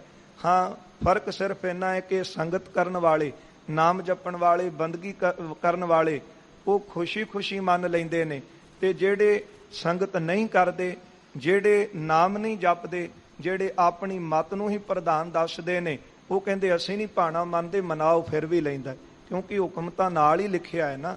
ਇਸ ਕਰਕੇ ਗੁਰੂ ਜੀ ਕਹਿੰਦੇ ਨੇ ਨਾਨਕ ਰਹਿਣ ਰਜਾਈ, ਮੈਂ ਵੀ ਉਸ ਪ੍ਰਭੂ ਦੀ ਰਜਾ ਦੇ ਵਿੱਚ ਹੀ ਹਾਂ। ਦੋਹਰਾ ਜਨ ਮੂਰਤ ਅਨੁਰਾਗ ਹੋਇ ਗਾਵਤ ਆਸਾ ਰਾਗ। ਇਸ ਤਰ੍ਹਾਂ ਸਤਿਗੁਰੂ ਜੀ ਨੇ ਮਾਨੋ ਕਿ ਪ੍ਰੇਮ ਦੀ ਹੀ ਮੂਰਤ ਬਣੇ ਹੋਣ ਤੇ ਗਾਵਤ ਆਸਾ ਰਾਗ, ਪ੍ਰੇਮ ਦੇ ਵਿੱਚ ਆ ਕਰਕੇ ਆਸਾ ਰਾਗ ਦੇ ਵਿੱਚ ਪ੍ਰਭੂ ਜੀ ਦੇ ਸਨਮੁਖ ਖਲੋ ਕੇ, ਅਕਾਲ ਪੁਰਖ ਜੀ ਦੇ ਸਨਮੁਖ ਹੋ ਕੇ ਮਹਾਰਾਜ ਜੀ ਨੇ ਪਾਵਨ ਸ਼ਬਦ ਗਾਇਆ ਹੈ। ਸੋਦਰ ਸ਼ਬਦ ਉਚਾਰ ਕੈ ਬੰਦਤ ਹੋਵੈ ਅਸ਼ਟਾਂਗ। ਤੇ ਸੋਦਰ ਦਾ ਸ਼ਬਦ ਉਚਾਰਿਆ ਤੇ ਗੁਰੂ ਜੀ ਨੇ ਫਿਰ ਅਕਾਲ ਪੁਰਖ ਦੇ ਚਰਨਾਂ ਵਿੱਚ ਅਸ਼ਟਾਂਗ ਕਹੀਏ ਕਿ 8 ਅੰਗ ਲਾ ਕੇ, ਜਿਹਨੂੰ ਡੰਡੌਤ ਕਹਿੰਦੇ ਆ, ਲੰਮੇ ਪੈ ਕੇ ਨਮਸਕਾਰ ਕੀਤੀ ਹੈ। ਡੰਡੌਤ ਬੰਦਨ ਅਨਕ ਬਾਦ। ਮਹਾਰਾਜ ਜੀ ਨੇ ਡੰਡੌਤ ਬੰਦਨਾ ਕੀਤੀ ਹੈ, ਕਿਉਂਕਿ ਜਦੋਂ ਮਾਲਕ ਦੇ ਦਰ ਤੇ ਆਈਏ ਤੇ ਸਭ ਤੋਂ ਵੱਡੀ ਭੇਟਾ ਕੀ ਹੈ, ਉਹ ਸਤਿਗੁਰੂ ਜੀ ਇੱਥੇ ਰੱਖਦੇ ਹਨ ਕਿ ਉਹ ਭੇਟਾ ਹੈ ਉਹਦਾ ਜਸ ਗਾਉਣਾ ਤੇ ਬਾਣੀ ਪੜ੍ਹਨੀ, ਸਿਮਰਨ ਕਰਨਾ, ਸੇਵਾ ਕਰਨੀ ਸਭ ਤੋਂ ਵੱਡੀ ਭੇਟਾ ਹੈ। ਜਿਸ ਵਕਤ ਭਾਈ ਨੰਦ ਲਾਲ ਗੁਰੂ ਕਲਗੀਧਰ ਸਾਹਿਬ ਦੀ ਸ਼ਰਨ 'ਚ ਪਹਿਲੀ ਵਾਰੀ ਆਏ ਨਾ, ਤੇ ਕੋਲ ਪੈਸਾ ਨਹੀਂ ਸੀ, ਕਿਉਂਕਿ ਨੌਰੰਗੇ ਵੱਲੋਂ ਹੁਕਮ ਜਾਰੀ ਕੀਤਾ ਗਿਆ ਸੀ ਕਿ ਇਹਨਾਂ ਨੂੰ ਲਿਆਓ, ਇਹਨਾਂ ਦਾ ਧਰਮ ਬਦਲਿਆ ਜਾਵੇਗਾ, ਐਡਾ ਵਿਦਵਾਨ ਸਾਡੇ ਮਤ ਵਿੱਚ ਹੋਣਾ ਚਾਹੀਦਾ। ਤੇ ਭਾਈ ਨੰਦ ਲਾਲ ਨੂੰ ਨੌਰੰਗੇ ਦੇ ਪੁੱਤਰ ਨੇ ਕਿਹਾ ਸੀ ਕਿ ਜੇ ਤੇਰਾ ਧਰਮ ਕਾਇਮ ਰੱਖ ਸਕਦੇ ਨੇ, ਰਹਿ ਸਕਦਾ ਹੈ, ਤੇ ਗੁਰੂ ਕਲਗੀਧਰ ਸਾਹਿਬ ਦੀ ਸ਼ਰਨ ਵਿੱਚ ਜਾ ਕੇ ਰਹਿ ਸਕਦਾ। ਭਾਈ ਨੰਦ ਲਾਲ ਤੁਰੇ, ਜਦ ਆਨੰਦਪੁਰ ਦੇ ਨੇੜੇ ਪਹੁੰਚਦੇ ਨੇ, ਰੋਪੜ ਪਹੁੰਚੇ ਸਨ ਤੇ ਮਨ ਵਿੱਚ ਖਿਆਲ ਆਇਆ ਕਿ ਪੈਸਾ ਤੇ ਕੋਲ ਕੋਈ ਨਹੀਂ, ਹੁਣ ਭੇਟਾ ਕੀ ਕਰਾਂ। ਤੇ ਭਾਈ ਨੰਦ ਲਾਲ ਜੀ ਨੇ ਆਨੰਦਪੁਰ ਪਹੁੰਚਣ ਤੋਂ ਪਹਿਲਾਂ ਗੁਰੂ ਕਲਗੀਧਰ ਸਾਹਿਬ ਜੀ ਦੇ ਜਸ ਦੇ ਵਿੱਚ ਜਿਹੜੇ ਸ਼ਬਦ ਲਿਖੇ, ਉਹ ਆਪਾਂ ਭਾਈ ਨੰਦ ਲਾਲ ਜੀ ਦੀ ਬਾਣੀ ਦਾ ਗਾਇਨ ਸ੍ਰੀ ਹਰਿਮੰਦਰ ਸਾਹਿਬ ਦੇ ਵਿੱਚੋਂ ਕੀਰਤਨ ਰੂਪ ਵਿੱਚ ਸਰਵਣ ਕਰਦੇ, ਕਿਉਂਕਿ ਇੱਥੇ ਸਭ ਤੋਂ ਵੱਡੀ ਭੇਟਾ ਹੈ ਉਹ ਮਾਲਕ ਦਾ ਜਸ ਗਾਈਏ, ਉਹਦੀ ਬਾਣੀ ਪੜ੍ਹੀਏ, ਉਹਦੀ ਕੀਰਤੀ ਗਾਈਏ, ਉਹਦਾ ਸ਼ੁਕਰਾਨਾ ਕਰੀਏ। ਧੰਨ ਗੁਰੂ ਨਾਨਕ ਦੇਵ ਸਾਹਿਬ ਸੱਚੇ ਪਾਤਸ਼ਾਹ ਜੀ ਨੇ ਇੱਥੇ ਅਕਾਲ ਪੁਰਖ ਜੀ ਦੇ ਸਨਮੁਖ ਹੋ ਕੇ ਮਾਲਕ ਦੇ ਜਸ ਵਜੋਂ ਇਹ ਜਿਹੜਾ ਸੋਦਰ ਸੀ ਉਚਾਰਨ ਕੀਤਾ ਹੈ। ਉਚਾਰਨ ਕਰਕੇ ਸਤਿਗੁਰਾਂ ਨੇ ਫਿਰ ਅਸ਼ਟਾਂਗ ਡੰਡੌਤ ਕੀਤੀ, ਨਮਸਕਾਰ ਕੀਤੀ ਹੈ। ਸੋਰਠਾ ਅਖੰਡ ਮੰਡਲਾਕਾਰ ਦਿਪਤ ਤੇਜ ਸਤ ਕੋਟ ਰਵ।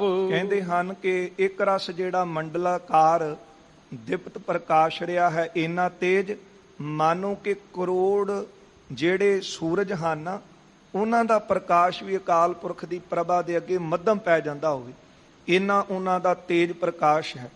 ਕੱਲ ਕੋਈ ਪ੍ਰੇਮੀ ਜਨ ਇਹ ਕਹਿੰਦੇ ਸਨ ਕਿ ਇਹ ਸਰੂਪ ਧਾਰਿਆ ਹੈ, ਉਹ ਕਿਸ ਤਰ੍ਹਾਂ ਹੈ? ਤੇ ਉਹ ਪ੍ਰਕਾਸ਼ ਰੂਪ ਹੀ ਹੈ ਪਰਮਾਤਮਾ, ਪਰ ਇੱਥੇ ਉਹ ਵੈਸੇ ਤਾਂ ਮਹਾਰਾਜ ਆਪ ਹੀ ਜਾਣਦੇ ਹਨ ਉਹਦੇ ਸਰੂਪ ਨੂੰ, ਅਸਚਰਜ ਸਰੂਪ ਨੂੰ ਕਹਿਣ ਕਥਨ ਤੋਂ ਪਰੇ, ਪਰ ਆਪਣੇ ਭਗਤ ਜਨਾਂ ਨੂੰ ਦਰਸ਼ਨ ਦੇਣ ਵਾਸਤੇ, ਉਹਨਾਂ ਦੀ ਭਾਵਨਾ ਪੂਰੀ ਕਰਨ ਵਾਸਤੇ ਉਹ ਪ੍ਰਭੂ ਨੂੰ ਜੈਸਾ ਚਾਹਵੇ ਵੈਸਾ ਉਹ ਸਰੂਪ ਧਾਰਨ ਕਰ ਲੈਂਦੇ। ਇੱਥੇ ਜੋ ਪ੍ਰਕਾਸ਼ ਸਰੂਪ ਹੈ ਨਾ, ਕਹਿੰਦੇ ਕਿ ਉਹਦੀ ਪ੍ਰਭਾ ਐਸੀ ਹੈ ਕਿ ਕਰੋੜਾਂ ਸੂਰਜਾਂ ਦੀ ਪ੍ਰਭਾ ਵੀ ਉਹਨਾਂ ਦੇ ਸਰੂਪ ਅੱਗੇ ਮੱਧਮ ਫਿੱਕੀ ਪੈ ਜਾਂਦੀ ਹੈ। ਅਨੇਕ ਤੜਤ ਚਮਕਾਰ, ਮਾਨੋ ਕਿ ਅਨੇਕਾਂ ਬਿਜਲੀਆਂ ਵੀ ਕਿਉਂ ਨਾ ਹੋਣ ਇਕੱਠੀਆਂ ਹੋਈਆਂ, ਉਹ ਵੀ ਜਿਹੜੀਆਂ ਹਨ ਉਹ ਅਕਾਲ ਪੁਰਖ ਦੇ ਸਰੂਪ ਦੇ ਅੱਗੇ ਆਪਣਾ ਪ੍ਰਕਾਸ਼ ਨਹੀਂ ਪਾ ਸਕਦੀਆਂ। ਕੈਸੇ ਹੋਤ ਸਮਾਨ ਤੇਹ, ਇਸ ਤਰ੍ਹਾਂ ਇਹ ਬਿਜਲੀਆਂ ਕਰੋੜਾਂ ਸੂਰਜਾਂ ਦਾ ਪ੍ਰਕਾਸ਼ ਪ੍ਰਭੂ ਦੇ ਸਮਾਨ ਹੋ ਸਕਦਾ ਹੈ। ਕਵੀ ਜੀ ਕਹਿੰਦੇ ਨੇ ਕਿ ਮੈਂ ਇਹ ਤਾਂ ਪ੍ਰਮਾਣ ਦਵਾਂ ਜੇ ਕਹਿ ਦਾਂ ਕਿ ਕੋਈ 10 ਸੂਰਜ 100 ਸੂਰਜ 1000 ਸੂਰਜ ਇਕੱਠੇ ਕਰ ਲਓ ਤੇ ਇਦਾਂ ਦਾ ਪ੍ਰਭੂ ਦਾ ਸਰੂਪ ਹੈ। ਕਹਿੰਦੇ ਕਰੋੜਾਂ ਸੂਰਜ ਵੀ ਇਕੱਠੇ ਕਰ ਲਈਏ ਨਾ, ਇੱਥੇ ਤਾਂ ਇੱਕ ਸੂਰਜ ਵੱਲ ਨਹੀਂ ਦੇਖਿਆ ਜਾ ਸਕਦਾ। ਜਦੋਂ ਆਕਾਸ਼ ਵੱਲ ਦੇਖਦੇ ਹਾਂ ਤੇ ਬੰਦੇ ਦਾ ਧਿਆਨ ਹੇਠਾਂ ਹੋ ਜਾਂਦਾ ਹੈ, ਕਿਉਂਕਿ ਸੂਰਜ ਵੱਲ ਦੇਖਣਾ ਸੌਖਾ ਨਹੀਂ ਹੈ। ਇੱਕ ਸੂਰਜ ਨੂੰ ਨਹੀਂ ਦੇਖਿਆ ਜਾ ਸਕਦਾ, ਕਰੋੜਾਂ ਸੂਰਜ ਚੜ ਜਾਣ, ਸਾਰੀ ਬਿਜਲੀ ਇਕੱਠੀ ਹੋ ਜਾਵੇ ਤੇ ਫਿਰ ਵੀ ਪ੍ਰਭੂ ਦੇ ਸਮਾਨ ਨਹੀਂ ਹੋ ਸਕਦੀ ਉਹਦੇ ਸਰੂਪ ਦੇ। ਚੌ ਪਈ ਮਹਿਮਾ ਸ੍ਰੀ ਅਕਾਲ ਸੁਨ ਕਾਨੇ, ਧੰਨ ਗੁਰੂ ਨਾਨਕ ਦੇਵ ਸਾਹਿਬ ਜੀ ਦੇ ਮੁਖਾਰ ਬਿਨ ਤੋਂ ਅਕਾਲ ਪੁਰਖ ਜੀ ਨੇ ਕੰਨਾਂ ਨਾਲ ਮਹਿਮਾ ਸੁਣੀ ਹੈ। ਭੇ ਪ੍ਰਸੀਦ ਮੰਦ ਮੁਸਕਾਨੇ, ਬੜੇ ਪ੍ਰਸੰਨ ਹੋਏ ਤੇ ਮੰਦ ਮੁਸਕਾਨੇ ਤੇ ਹੌਲੀ ਜੀ ਮੁਸਕਾਏ ਹੱਸੇ ਹਨ। ਸ੍ਰੀ ਮੁਖ ਤੇ ਪੁਨ ਗਿਰਾ,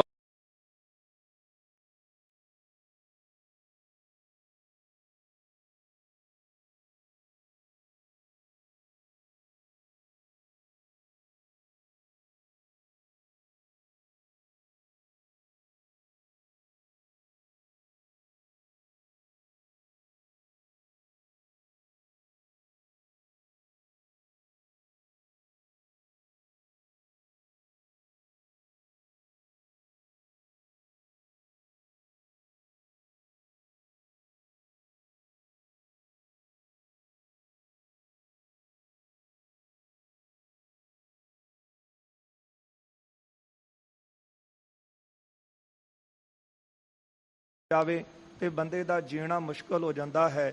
ਪਰ ਜਿੱਥੇ 9 ਮਹੀਨੇ ਪੁੱਠਾ ਲਟਕਿਆ ਰਿਹਾ, ਸਭ ਤੋਂ ਵੱਡੀ ਪੀੜਾ ਤੇ ਉਹ ਸੀ ਨਾ, ਪਰ ਉਹ ਪੀੜਾ ਜਿਹੜੀ ਦੂਰ ਕਿਸ ਤਰ੍ਹਾਂ ਹੋਈ? ਨਾਮ ਜਪ ਕੇ ਮਾਤ ਗਰਭ ਮੈਂ ਆਪਨ ਸਿਮਰਨ ਦੇ ਤਹਿ ਤੁਮ ਰਾਖਨ ਹਾਰੇ। ਪਰ ਜਦੋਂ ਮਾਤਾ ਦੇ ਗਰਭ ਚੋਂ ਬਾਹਰ ਆਇਆ ਤੇ ਨਾਮ ਨੂੰ ਵਿਸਾਰ ਦਿੱਤਾ, ਇਸ ਕਰਕੇ ਇਹ ਪੀੜਾ ਦਾ ਸ਼ਿਕਾਰ ਹੋਇਆ। ਇਹਨਾਂ ਦੁੱਖਾਂ ਦਾ ਸ਼ਿਕਾਰ ਹੋ ਕੇ ਦੁਖੀ ਹੋ ਰਿਹਾ ਹੈ। ਨਾਨਕ ਦੁਖੀਆ ਸਭ ਸੰਸਾਰ, ਕਿਸ ਪੈ ਖੋਲੋਂ ਗੰਠੜੀ, ਦੁਖੀ ਭਰ ਆਇਆ। ਇੱਕ ਦੁੱਖ ਦੱਸੋ, 100 ਦੁੱਖ ਅਗਲਾ ਆਪਣਾ ਦੱਸੇਗਾ। ਜਿਹੜੇ ਦਾਨੇ ਸਿਆਣੇ ਨੇ, ਕਮਾਈ ਵਾਲੇ ਨੇ, ਉਹ ਇੱਕ ਦੁੱਖ ਦਾ ਵੀ ਜ਼ਿਕਰ ਨਹੀਂ ਕਿਸੇ ਅੱਗੇ ਕਰਦੇ। ਪਤਾ ਇੱਕ ਦੱਸਾਂਗੇ 100 ਸੁਣਨੇ ਵੀ ਪੈਣੇ। ਸੰਸਾਰ ਹੀ ਦੁਖੀ ਹੈ। ਇਸ ਕਰਕੇ ਮਾਲਕ ਕਹਿੰਦੇ ਨੇ, ਜਾਓ ਸੰਸਾਰ ਵਿੱਚ ਤੇ ਭੰਜੋ ਭਵ ਪੀਰਾ, ਸੰਸਾਰ ਦੀ ਪੀੜਾ ਦੂਰ ਕਰੋ। ਤੇ ਇੱਕੋ ਇੱਕ ਤਰੀਕਾ ਹੈ ਪੀੜਾ ਦੂਰ ਕਰਨ ਦਾ, ਉਹ ਹੈ ਪ੍ਰਭੂ ਦੀ ਭਗਤੀ, ਸਿਮਰਨ, ਨਾਮ, ਬੰਦਗੀ, ਸੇਵਾ। ਕਹਿੰਦੇ ਜਾ ਕੇ ਉਹ ਕਾਰਜ ਕਰੋ। ਸਿੱਖੀ ਰੀਤ ਪ੍ਰਕਾਸ਼ ਹੈ ਜਬ ਹੀ, ਜਦੋਂ ਸਿੱਖੀ ਦੀ ਰੀਤ ਸੰਸਾਰ ਵਿੱਚ ਪ੍ਰਗਟ ਹੋਵੇਗੀ, ਆਵੋ ਨਿਕਟ ਹਮਾਰੇ ਤਬ ਹੀ, ਸਿੱਖੀ ਦੀ ਰੀਤ ਨੂੰ ਸੰਸਾਰ ਵਿੱਚ ਪ੍ਰਗਟ ਕਰਕੇ ਤੁਸੀਂ ਫਿਰ ਆ ਜਾਇਓ। ਕਰਤ ਕੁਕਰਮ ਸਰਬ ਨਿਰਵਾਰੂ, ਜਿਹੜੇ ਲੋਕ ਨਾਮ ਨੂੰ ਭੁਲਾ ਕੇ ਕੁਕਰਮ ਕਰ ਰਹੇ ਨੇ, ਦੂਰ ਕਰੋ। ਦੰਭ ਅਨੇਕਨ ਦੂਰ ਬਿਦਾਰੂ, ਆ ਜਿਹੜੇ ਪਖੰਡ ਹਨ ਅਨੇਕਾਂ ਇਹ ਦੂਰ ਕਰ ਦਓ। ਸਤਨਾਮ ਕੋ ਕਰਿ ਉਪਦੇਸ਼ਾ, ਸਤਨਾਮ ਦਾ ਉਪਦੇਸ਼ ਦੇਵੋ। ਧਰਨੀ ਕੋ ਸਭ ਹਰੋ ਕਲੇਸ਼ਾ, ਸੰਸਾਰ ਦੇ ਕਲੇਸ਼ ਨਾਸ਼ ਕਰੋ। ਕਿਹਦੇ ਨਾਲ? ਸਤਨਾਮ ਦੇ ਨਾਲ। ਨਾਮ ਨਾਲ ਹੀ ਤਾਂ ਕਲੇਸ਼ ਦੂਰ ਹੁੰਦੇ ਨੇ। ਸੁਨ ਕਰ ਸ੍ਰੀ ਅਕਾਲ ਕੇ ਬਚਨਾ, ਅਕਾਲ ਪੁਰਖ ਜੀ ਦੇ ਬਚਨ ਸਤਿਗੁਰਾਂ ਨੇ ਸੁਣੇ ਨੇ। ਬੰਦੇ ਚਰਨ ਬਿਨੈ ਕਰ ਰਚਨਾ, ਹੱਥ ਜੋੜ ਕੇ ਚਰਨਾਂ ਤੇ ਨਮਸਕਾਰ ਕੀਤੀ। ਹਟੇ ਜਗਤ ਕੀ ਦਿਸ਼ਕਤ ਦਾਈ, ਕਹਿੰਦੇ ਅਕਾਲ ਪੁਰਖ ਜੀ ਦੇ ਦਰਸ਼ਨ ਕਰਕੇ ਇਸ ਤਰ੍ਹਾਂ ਬਚਨ ਵਿਲਾਸ ਹੋਏ ਨੇ ਤੇ ਫਿਰ ਸੱਚਖੰਡ ਤੋਂ ਵਾਪਸ ਹਟੇ ਹਨ। ਦੀਨ ਬੰਦ ਦਿਆਲ ਗੁਸਾਈ, ਦੀਨ ਬੰਧੂ ਸਤਿਗੁਰੂ ਦਿਆਲੂ ਜਗਤ ਦੇ ਮਾਲਕ। ਧਰਿਓ ਦੇਹ ਜਿਤ ਜਿਨ ਦੁਤੇ ਨ ਕਾਰਨ, ਕਹਿੰਦੇ ਜਿਨ੍ਹਾਂ ਨੇ ਦੇਹ ਧਾਰੀ ਤੇ ਦੂਜਾ ਹੋਰ ਕੋਈ ਕਾਰਨ ਨਹੀਂ ਹੈ। ਕੇਵਲ ਮਾਨਵ ਦੁਖੀਆਂ ਤਾਰਨ, ਕੇਵਲ ਦੁਖੀਆਂ ਦਾ ਉਧਾਰ ਕਰਨ ਵਾਸਤੇ ਦੇਹ ਧਾਰੀ ਹੈ। ਜੇ ਨਰ ਤਿਨਕੇ ਬਚਨ ਮਾਹੀ, ਜਿਹੜੇ ਗੁਰੂ ਸਾਹਿਬ ਜੀ ਦੇ ਬਚਨਾਂ ਦੇ ਵਿੱਚ ਚੱਲਦੇ ਨੇ, ਚਲਤ ਸਦਾ ਤਿਨ ਜਮ ਭੈ ਨਾਹੀ। ਜਿਹੜੇ ਗੁਰੂ ਨਾਨਕ ਸਾਹਿਬ ਦੇ ਬਚਨਾਂ ਦੇ ਅਨੁਸਾਰ ਚੱਲਦੇ ਨੇ ਨਾ, ਉਹਨਾਂ ਜੀਵਾਂ ਨੂੰ ਫਿਰ ਜਮਾਂ ਦਾ ਭੈ ਜਿਹੜਾ ਉਹ ਨਹੀਂ ਸਤਾਉਂਦਾ। ਜਿਉ 52 ਪਦ ਪੰਕਜ ਬਾਰਾ, ਜਿਸ ਤਰ੍ਹਾਂ 52 ਜੀ ਦੇ ਚਰਨਾਂ ਦੇ ਨਾਲ ਪੰਕਜ ਬਾਰਾ ਭਾਵ ਗੰਗਾ ਪ੍ਰਗਟ ਹੋਈ ਹੈ। ਜਗਤ ਬਿਥਾਰੀ ਸੁਰ ਸਰ ਧਾਰਾ, 52 ਜੀ ਦੇ ਚਰਨਾਂ ਦੇ ਨਾਲ ਜਗਤ ਵਿੱਚ ਗੰਗਾ ਪ੍ਰਗਟ ਹੋਈ ਸੀ। ਜਿਉ ਸ੍ਰੀ ਨਾਨਕ ਉੱਤਮ ਬਾਣੀ, ਇਸ ਤਰ੍ਹਾਂ ਗੁਰੂ ਨਾਨਕ ਸਾਹਿਬ ਜੀ ਨੇ ਉੱਤਮ ਬਾਣੀ ਜਿਹੜੀ ਰਚੀ ਹੈ। ਭਵ ਸਭ ਬਿਸਤਾਰੀ ਗੁਣ ਖਾਨੀ, ਇਹ ਸੰਸਾਰ ਸਾਗਰ ਨੂੰ ਤਾਰਨ ਵਾਸਤੇ ਗੁਣਾ ਦੀ ਖਾਨ ਨੇ। ਤੇ ਮੈਂ ਥੂਲ ਸਰੀਰ ਜੋ ਮੱਝੇ, ਇਸ ਪਾਵਨ ਬਾਣੀ ਰੂਪੀ ਸਮੁੰਦਰ ਦੇ ਵਿੱਚ ਜਿਹੜੇ ਸੂਖਮ ਸਰੀਰ ਦਾ ਇਸ਼ਨਾਨ ਕਰਾਉਣਗੇ, ਪਾਪ ਕਮਾਤੇ ਸਭ ਹੀ ਭੱਜੇ, ਸਾਰੇ ਪਾਪ ਕੀਤੇ ਹੋਏ ਭੰਜੇ ਨਾਸ ਹੋ ਜਾਣਗੇ। ਕਦੋਂ ਨਾਸ ਹੋਣਗੇ? ਕਰੋੜਾਂ ਪਾਪ ਕਹਿੰਦੇ ਨਾਸ ਹੋ ਜਾਣਗੇ ਜਿਹੜੇ ਗੁਰੂ ਨਾਨਕ ਸਾਹਿਬ ਜੀ ਦੀ ਪਾਵਨ ਬਾਣੀ ਰੂਪ ਸਮੁੰਦਰ ਦੇ ਵਿੱਚ ਆਪਣੇ ਸੂਖਮ ਸਰੀਰ ਦਾ ਇਸ਼ਨਾਨ ਕਰਾਉਣਗੇ। ਇਸ ਮੈਂ ਸੂਖਮ ਮਨ ਇਸਨਾਨਾ, ਇਸ ਸਰੋਵਰ ਦੇ ਵਿੱਚ ਇਸ਼ਨਾਨ ਕਿਹਦਾ ਕਰਾਉਣਾ ਹੈ? ਮਨ ਦਾ। ਆਪਣੇ ਮਨ ਦਾ ਜਿਹੜੇ ਬਾਣੀ ਦੇ ਰੂਪੀ ਸਰੋਵਰ ਚ ਇਸ਼ਨਾਨ ਕਰਾਉਣਗੇ। ਕਰੇ ਜੇ ਨਰ ਤਿਨ ਕੇ ਗਤ ਪਾਨਾ, ਤੇ ਉਹਨਾਂ ਸਰੀਰ ਜੀਵਾਂ ਦੇ ਜਿਹੜੇ ਹਨ ਉਹ ਮਾਲਕ ਜੀ ਕਿਰਪਾ ਕਰਕੇ ਉਹਨਾਂ ਨੂੰ ਮੁਕਤ ਕਰ ਦੇਣਗੇ। ਸੋ ਇੱਕ ਥਲ ਇੱਕ ਇਹ ਸਭ ਥਲ ਮਾਹੀ, ਕਹਿੰਦੇ ਉਹ ਗੰਗਾ ਜਿਹੜੀ 52 ਜੀ ਦੇ ਚਰਨਾਂ ਤੋਂ ਪ੍ਰਗਟ ਹੋਈ ਹੈ ਨਾ, ਉਹ ਗੰਗਾ ਤੇ ਇੱਕ ਥਾਂ ਦੇ ਉੱਤੇ ਹੀ ਹੈ। ਚਲੋ ਉਹਦੇ ਵਿੱਚ ਵੀ ਇਸ਼ਨਾਨ ਕਰਨ ਦੇ ਨਾਲ ਸਨਾਤਨ ਮਤ ਦਾ ਮੰਨਣਾ ਹੈ ਕਿ ਕਲਿਆਣ ਹੁੰਦੀ। ਪਰ ਕਵੀ ਜੀ ਕਹਿੰਦੇ ਨੇ ਜਿਹੜੀ ਬਾਣੀ ਦੀ ਗੰਗਾ ਸਤਿਗੁਰਾਂ ਨੇ ਰਚਨਾ ਕੀਤੀ ਹੈ ਨਾ, ਇਹ ਬਾਣੀ ਦਾ ਜਿਹੜਾ ਸਰੋਵਰ ਹੈ ਇਹ ਤੇ ਸਭ ਥਾਵਾਂ ਤੇ ਹੀ ਹੈ। ਸਭ ਵਿਦ ਸੁਗਮ ਅਗਮ ਕਛ ਨਾਹੀ, ਇਹ ਸਭ ਵਿਦ ਸੁਗਮ, ਉਹ ਗੰਗਾ ਦੇ ਵਿੱਚ ਜਾਣ ਵਾਸਤੇ ਤਾਂ ਕੋਈ ਸਫ਼ਰ ਕਰਨਾ ਪਵੇਗਾ, ਸੋ ਕਠਿਨਾਈਆਂ ਦਾ ਸਾਹਮਣਾ ਕਰਨਾ ਪੈਂਦਾ ਹੈ। ਰਸਤੇ ਵਿੱਚ ਕਈ ਵਾਰੀ ਪਹੁੰਚਦਾ ਹੈ, ਕਈ ਵਾਰੀ ਨਹੀਂ ਪਹੁੰਚੇਗਾ। ਪਰ ਇਹ ਬਾਣੀ ਰੂਪੀ ਸਰੋਵਰ ਦੇ ਵਿੱਚ ਜਦ ਮਨ ਦਾ ਇਸ਼ਨਾਨ ਕਰਾਉਣਾ ਹੈ ਨਾ, ਇਹ ਤੇ ਬਹੁਤ ਸੁਗਮ ਸੌਖਾ ਹੈ।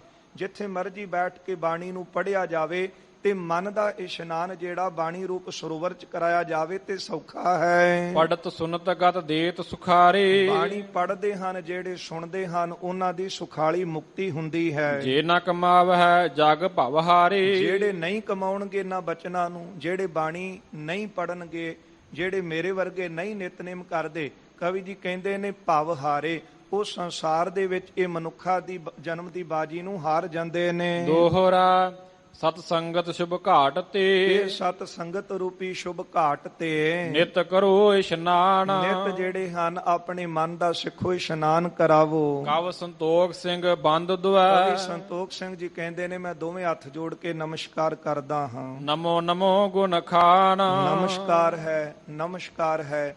ਗੁਣਾ ਦੀ ਖਾਨ ਧੰਨ ਗੁਰੂ ਨਾਨਕ ਦੇਵ ਸਾਹਿਬ ਜੀ ਦੇ ਚਰਨਾਂ 'ਚ ਜਿਨ੍ਹਾਂ ਨੇ ਬਾਣੀ ਰੂਪੀ ਸਰੋਵਰ ਜਿਹੜਾ ਸਿੱਖਾਂ ਨੂੰ ਦਿੱਤਾ ਹੈ, ਤੇ ਆਪਣੇ ਮਨ ਦਾ ਇਸ਼ਨਾਨ ਇਹ ਸਰੋਵਰ ਵਿੱਚ ਕਰਾਓ। ਰਾਮਦਾਸ ਸਰੋਵਰ ਨਹਾਤੇ, ਸਭ ਉਤਰੇ ਪਾਪ ਕਮਾਤੇ। ਕਰੋੜਾਂ ਪਾਪ ਹੀ ਉਤਰ ਜਾਣਗੇ ਜੇ ਬਾਣੀ ਨੂੰ ਪੜਾਂਗੇ, ਸੁਣਾਂਗੇ, ਤੇ ਸੌਖੀ ਹੀ ਕਲਿਆਣ ਹੋਵੇਗੀ। ਸਤਿਗੁਰਾਂ ਦੀ ਅਪਾਰ ਕਿਰਪਾ ਹੋਈ ਹੈ। ਜਿਹੜਾ ਪੂਰਬਾਰਦ ਸੀ ਉਹਦੇ 73 ਅਧਿਆਏ ਸਨ ਸ੍ਰੀ ਨਾਨਕ ਪ੍ਰਕਾਸ਼ ਦੇ। ਇੱਥੇ ਪੂਰਬਾਰਦ ਦੀ ਸਮਾਪਤੀ ਸੰਪੰਨਤਾ ਹੋਈ ਹੈ। ਤੇ ਕੱਲ ਦੇ ਦੀਵਾਨਾਂ ਵਿੱਚ ਆਪਾਂ ਜਿਹੜਾ ਉਤਰਾਰਧ ਹੈ ਸ੍ਰੀ ਨਾਨਕ ਪ੍ਰਕਾਸ਼ ਦਾ, ਉਹ ਆਪਾਂ ਆਰੰਭ ਕਰਾਂਗੇ। ਕੋਟਾਨ ਕੋਟ ਸ਼ੁਕਰ ਹੈ ਧੰਨ ਗੁਰੂ ਗ੍ਰੰਥ ਸਾਹਿਬ ਮਹਾਰਾਜ ਜੀ ਦਾ, ਆਪ ਸਮੁੱਚੀਆਂ ਸੰਗਤਾਂ ਦਾ, ਜਿਨ੍ਹਾਂ ਸਤਿਗੁਰਾਂ ਨੇ ਆਪਣੀ ਰਹਿਮਤ ਕੀਤੀ ਹੈ, ਮਿਹਰ ਭਰਿਆ ਹੱਥ ਰੱਖ ਕੇ ਆਪ ਹੀ ਆਪਣੇ ਇਤਿਹਾਸ ਦੀ ਸੇਵਾ ਲਈ ਹੈ। ਸਤਿਗੁਰੂ ਕਿਰਪਾ ਕਰਨ। ਅਰਦਾਸ ਕਰੀਏ ਜੋ ਉਪਦੇਸ਼ ਸਤਿਗੁਰੂ ਸਾਡੀ ਝੋਲੀ ਪਾਉਂਦੇ ਹਨ, ਉਹ ਉਪਦੇਸ਼ ਸਾਡੇ ਹਿਰਦਿਆਂ ਵਿੱਚ ਵਸ ਜਾਵੇ। ਲੋਕ ਸੁਖੀਏ ਪਰ ਲੋਕ ਸੁਹੇਲੇ ਹੋ ਸਕੀਏ। ਆਓ ਸੰਗਤ ਜੀ 2 ਪੰਕਤੀਆਂ ਇੱਥੇ ਸਰਵਣ ਕਰਕੇ ਸਮਾਪਤੀ ਕਰੀਏ ਜੀ। ਦੋਹਰਾ। ਸਤ ਸੰਗਤ ਸ਼ੁਭ ਘਾਟ ਤੇ ਨਿਤ ਕਰੋ ਇਸ਼ਨਾਨ, ਕਵ ਸੰਤੋਖ ਸਿੰਘ ਬੰਦ ਦਵੈ ਨਮੋ ਨਮੋ ਗੁਣ ਖਾਨ। ਵਾਹਿਗੁਰੂ ਜੀ ਕਾ ਖਾਲਸਾ, ਵਾਹਿਗੁਰੂ ਜੀ ਕੀ ਫਤਿਹ।